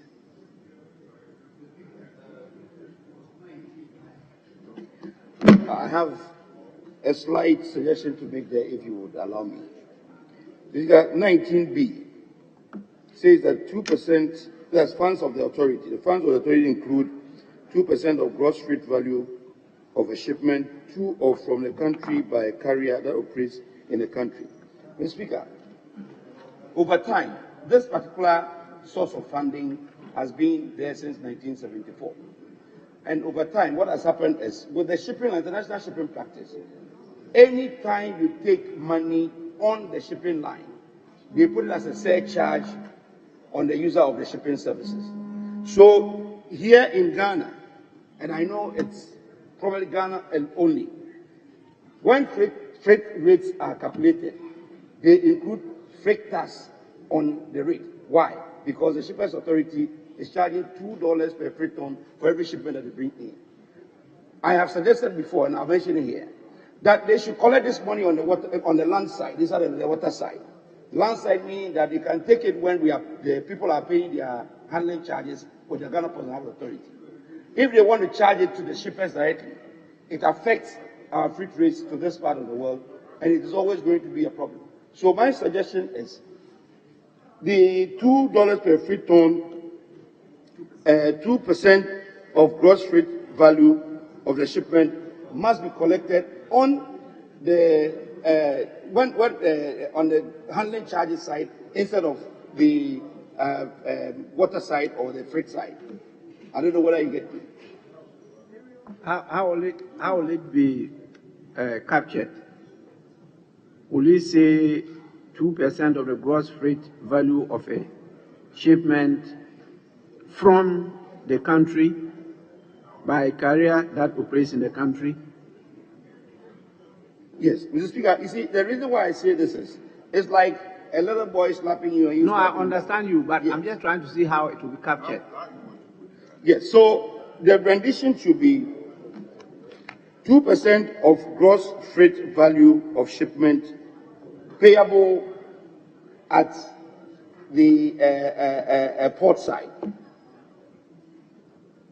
Payable at the port side. Here, it means that we can only collect it when we are paying our handling charges. And that is cheaper than allowing the shipping lines to collect $500 or $900 per container, when in actual fact they are only giving the Ghana Shipping Authority $30 or $50.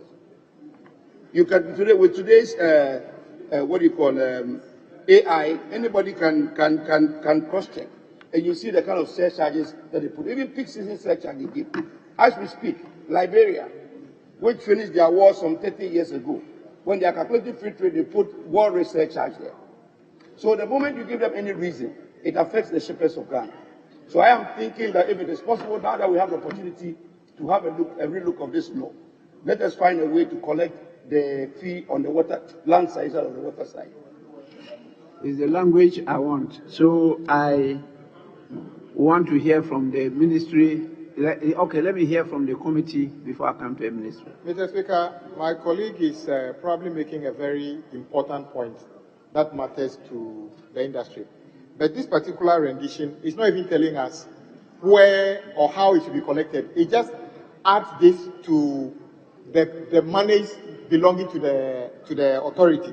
So the one he's talking about maybe is within the body somewhere. But what we have here is that the ministry, the authority, should collect 2%. He's not against the collection of the 2%. He is saying that it should be collected on land side. But this doesn't even say it should be collected on seaside. So we can leave it this way. But maybe somewhere within the body of the law, when we get there, you can make a recommendation as to how it should be collected.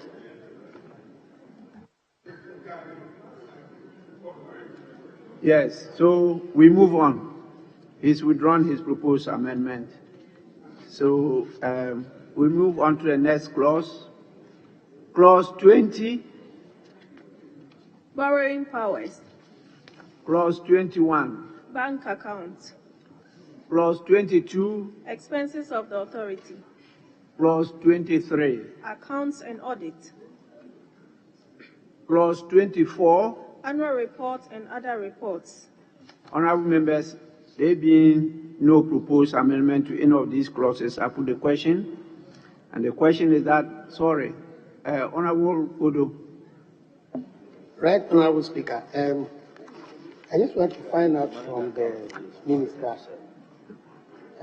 whether this 19B, 2% of the gross freight value of a shipment should be collected from people who import.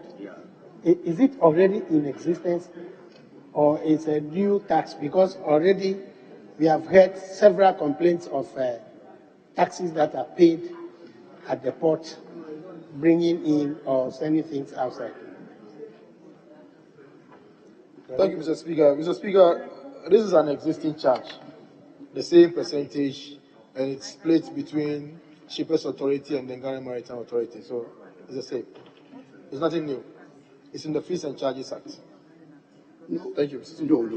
Mr. Speaker, it's not in the Fees and Charges Act, if you allow me. This is a charge that is collected from the shipping agent or the carrier, the person who has a vessel who is bringing cargo into Ghana or coming to take export out of Ghana. They are telling you that every cargo that you pick from Ghana, the totality or the total weight of the cargo you pay $2 per the total freight ton that you are carrying away. And we are saying, if you go to 38, I was waiting for us to get to 37, where the imposition itself is actually explained. And I was waiting to let us understand that it is bringing Ketua to collect Kesie, as they will say it in Akan. It's the resistance now. So I said that now that we have the opportunity, let's see how we can help our shippers. But we can put this one even in regulations. Honourable Member, the first point has been cleared. So when we get to 37, then we'll handle the other side. It's an existing tax. It's not an additional that is being charged. So I put the question, and the question is that clauses 19 to 24 stand part of the bill. Those in favor say aye. Those against say no.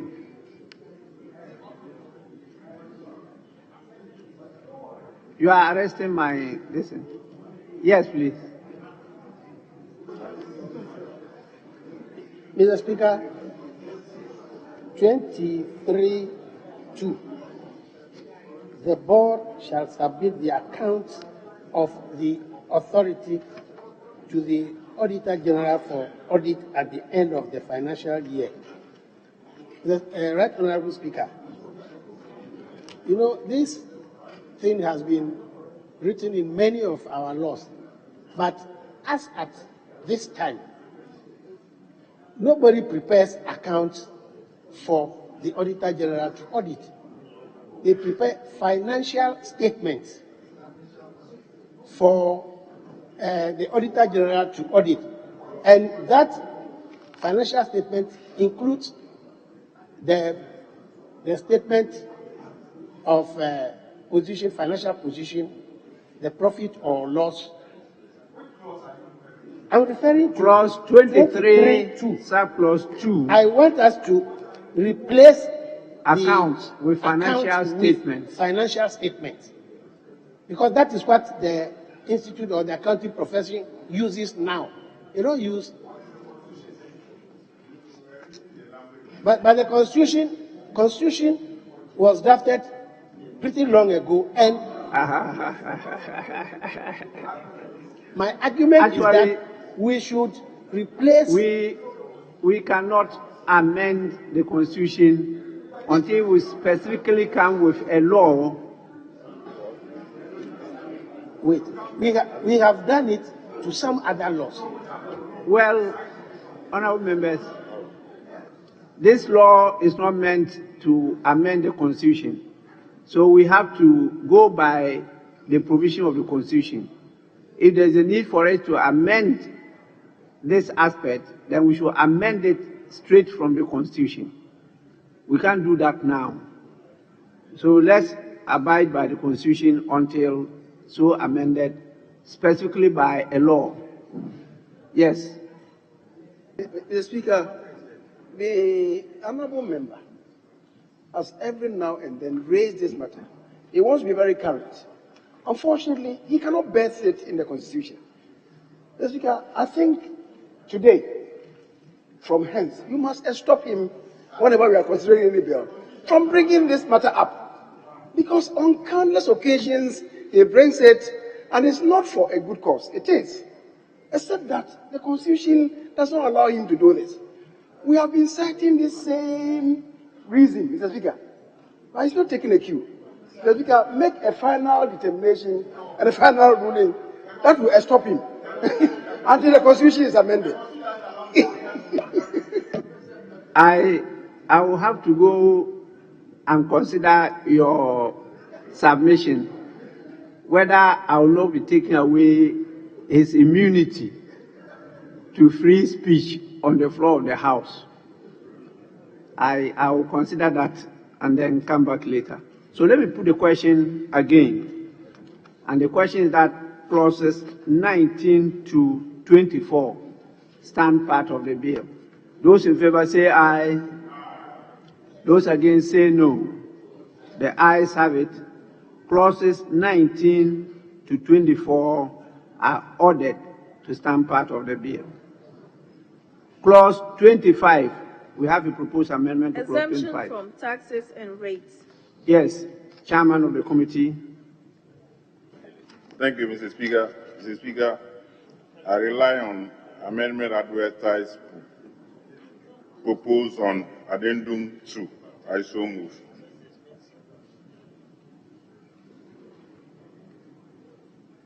Delete exempt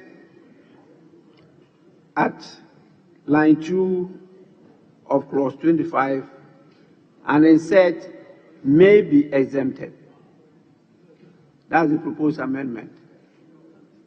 Yes, please. Mr. Speaker, first of all, this amendment, what is the policy position on government on it? Government says that it's passed an exemption act in order to deal with leakages. Because, Mr. Speaker, an exemption operates as an opportunity cost to revenue. If you exempt any payment of any taxes, you are directly or indirectly denying government revenue. This is an authority.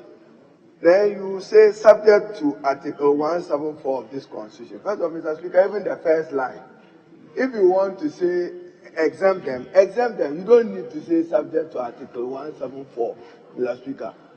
Every tax exemption, including those to be granted by the Minister for Finance, is subject to this House taking a decision. So, Mr. Speaker, I would have said that 25, the entire 25 is not necessary.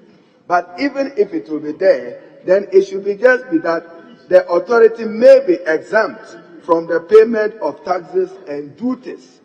But to say subject to Article 174 is superfluous. No. Whatever it is, any exemption so granted by any authority or person is subject to Parliament of Ghana by the constitutional provision. So my first objection would be, you don't need to say subject to Article 174. Then, Mr. Speaker, the second leg, Minister, why do you want us to exempt this authority from paying taxes? Why? Thank you.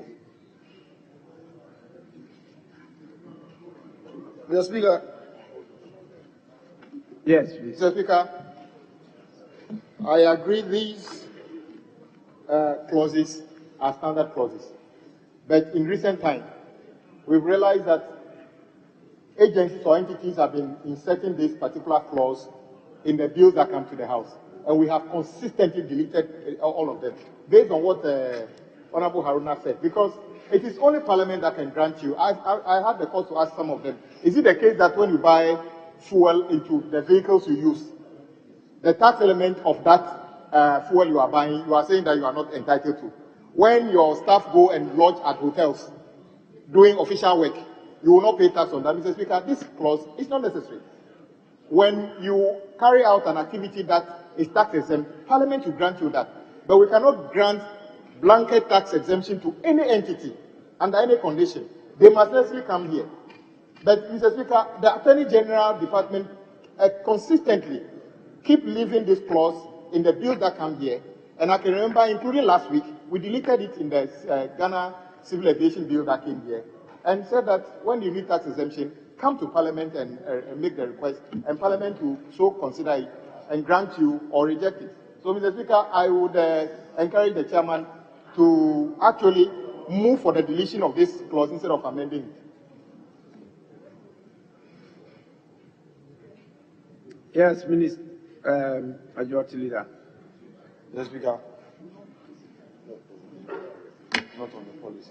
Not on the policy. Mr. Speaker, I'm tempted to put across a point by way of an attempt to rebut the submissions of Honorable Abuja that there is no such need to make a provision in an enactment.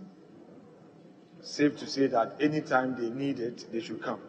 Mr. Speaker, I disagree rather strongly. There are several laws we have in the country where we've made specific provisions for the purpose of whatever we want to have for these institutions. And, Mr. Speaker, there's nothing wrong with ensuring clarity and certainty in an enactment.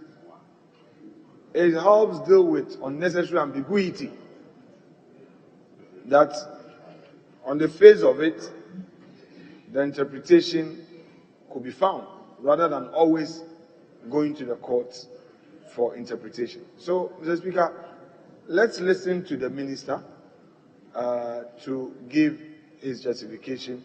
When we're done, then the main argument of whether or not we need a provision there would come up. But I'm saying that the Honorable Harun Idrisu, in an earlier submission, had provided a much more neater way of dealing with it. I mean, an elegant language for that provision. That I would be inclined to support. So let's deal with the policy justification first, and then we come back to that. Yeah, but then he may have gotten it wrong then, because there was no such need to delete it. Maybe the pressure on him was unbearable, but it is proper and prudent to have it provided for in the law. Yes, Minister. Thank you, Mr. Speaker. Mr. Speaker, from taxes. So we are inclined to yield to the proposal that is coming, state money to pay to the states. So we think that it is, an exercise that we believe is an exercise that is not, tidy. So we think that if you make it very obvious that they are entitled to tax exemption where necessary, and not in all circumstances.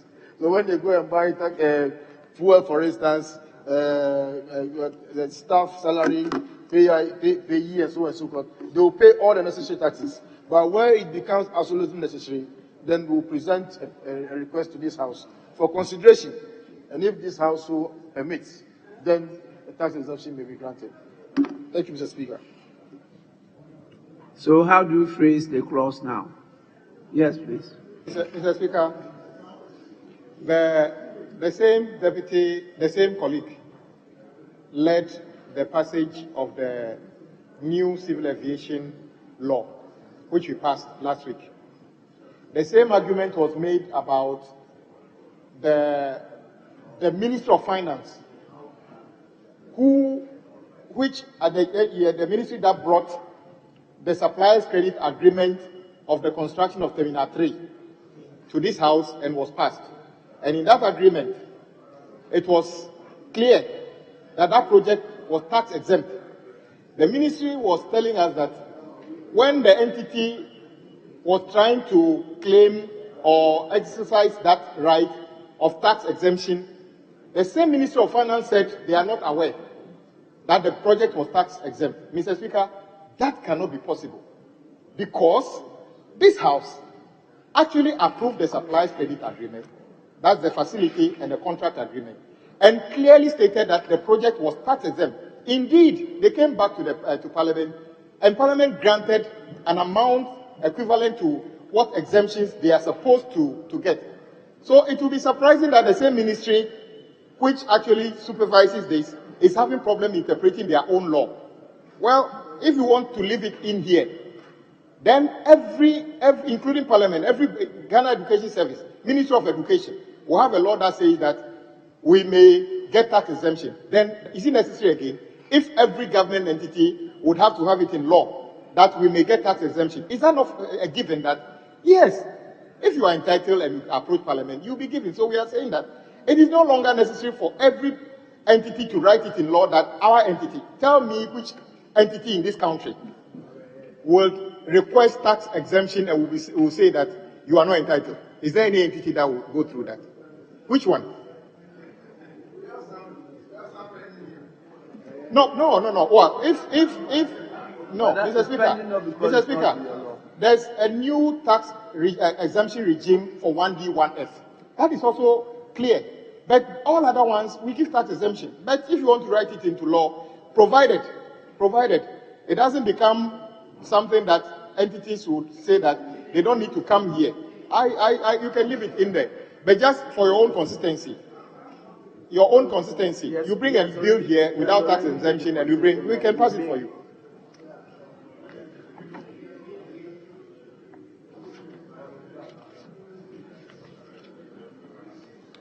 Yes, Honorable Haruna Idrisu. Mr. Speaker, thank you very much. Mr. Speaker, I think I'll go with what the Honorable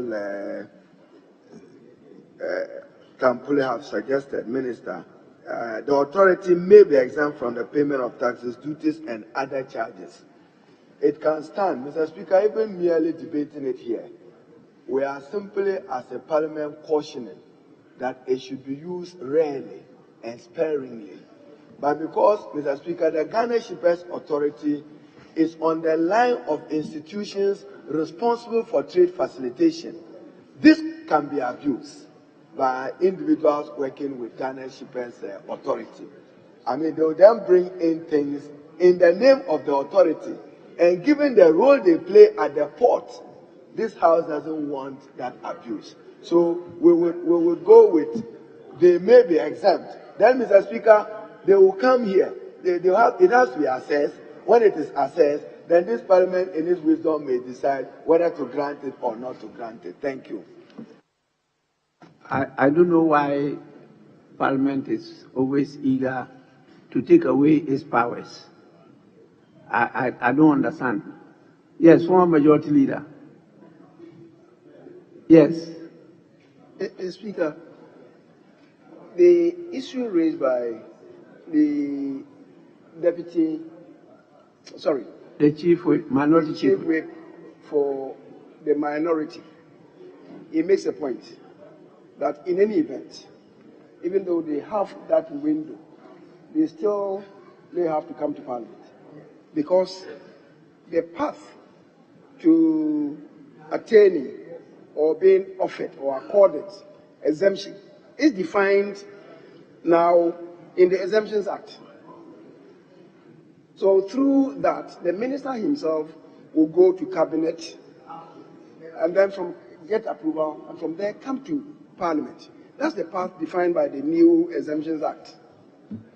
And that is why he was saying that perhaps it's superfluous even having that line. But the minister comes with a justification that given what obtains there, it provides comfort to the authority. So I believe that we can leave it there. But the matter relates to the authority and not individuals. It's the authority. So maybe to have it reconstructed, the authority may be exempt from the payment of taxes, duties, and other charges in the performance of the functions of the authority. That is what is meant. That is what is meant.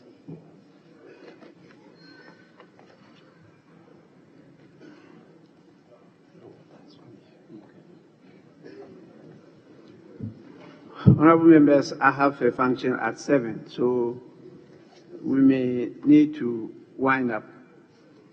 But definitely, even in the Constitution, it's only Parliament that can exempt tax.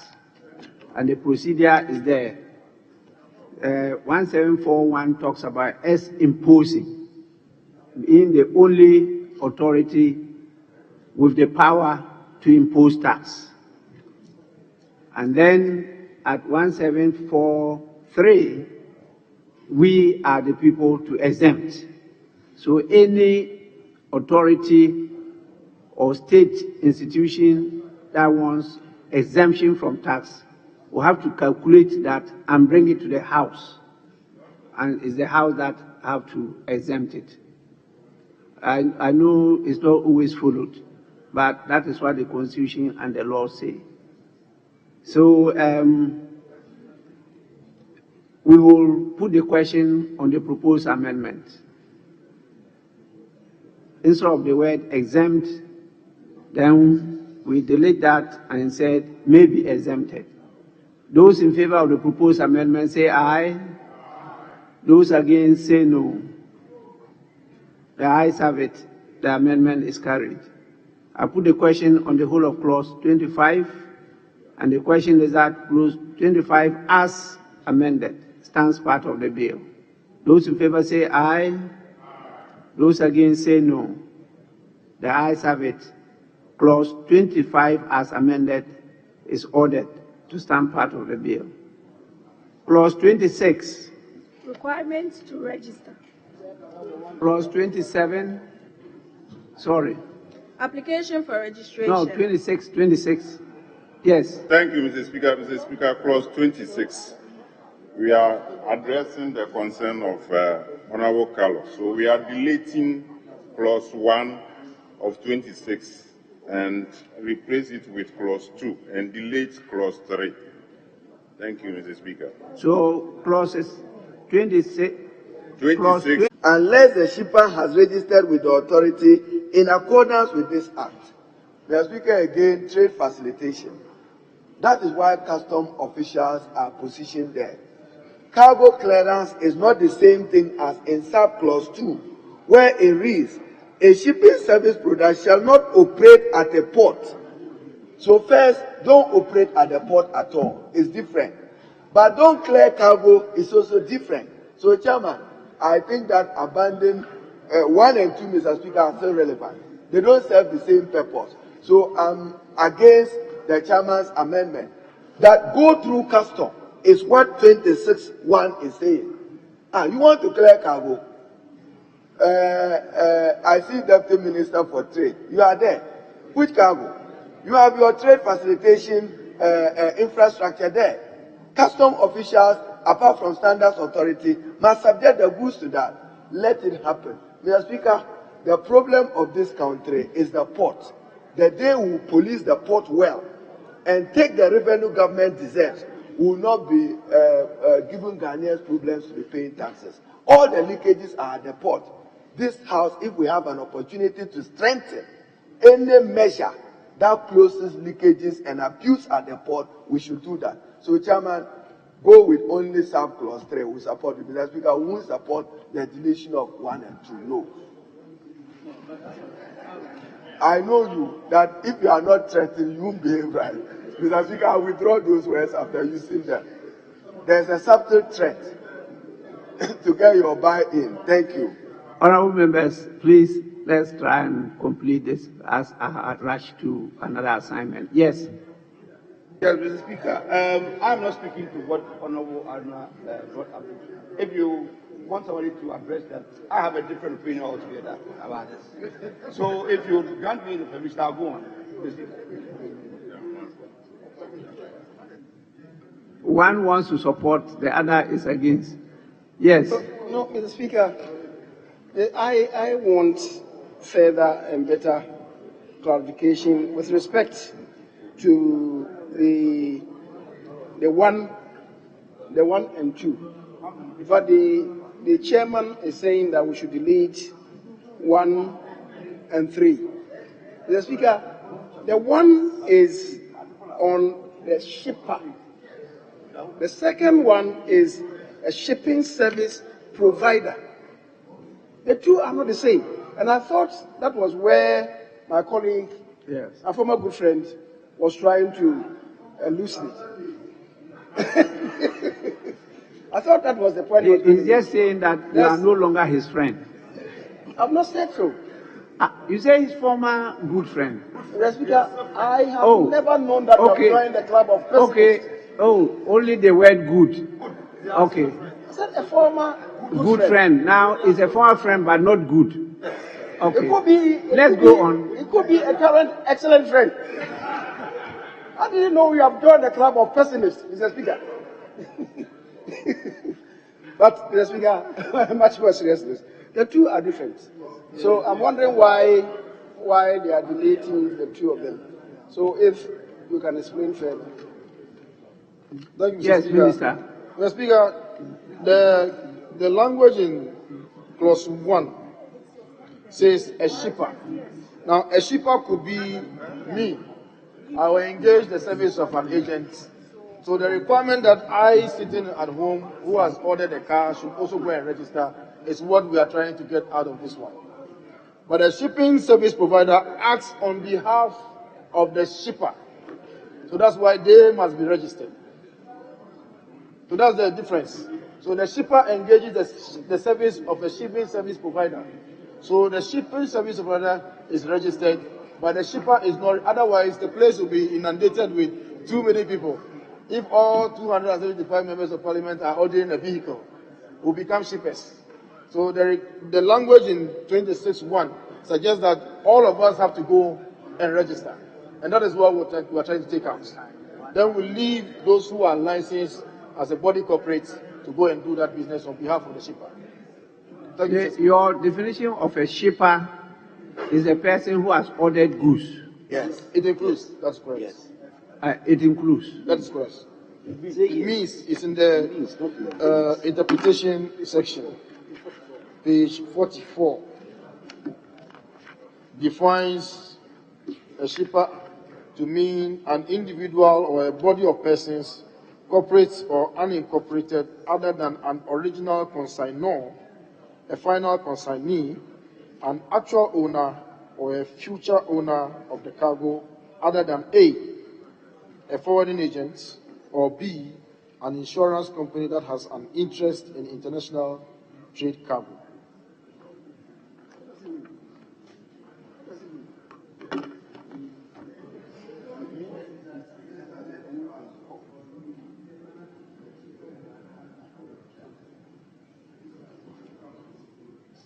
But the definition you read, it says shipper means an individual or body of person corporate or unincorporated, other than an original consignor, a final consignee, an actual owner, or a future owner of the cargo. So what is the meaning of the other than? There's another other than there too. So you have two of them. Other than. Once you say other than, you are accepting them. Yes. Yes. You are exempting the actual owner, and there's both consignor, consignee. I don't know. Maybe the definition too will have to be looked at. And you are using other than twice.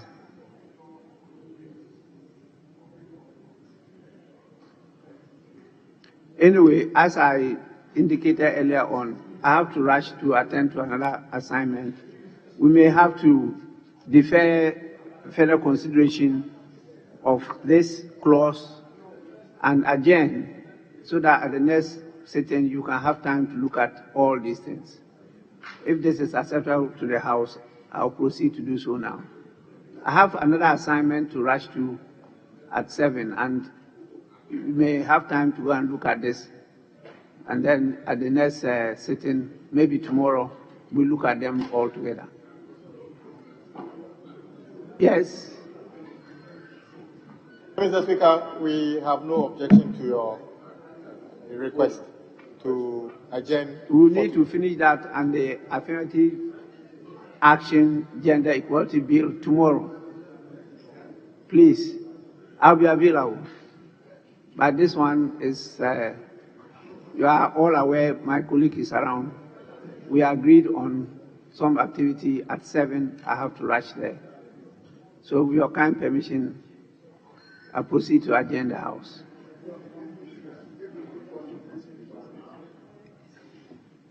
Yes. So honorable members will come to the end of the consideration stage. for today.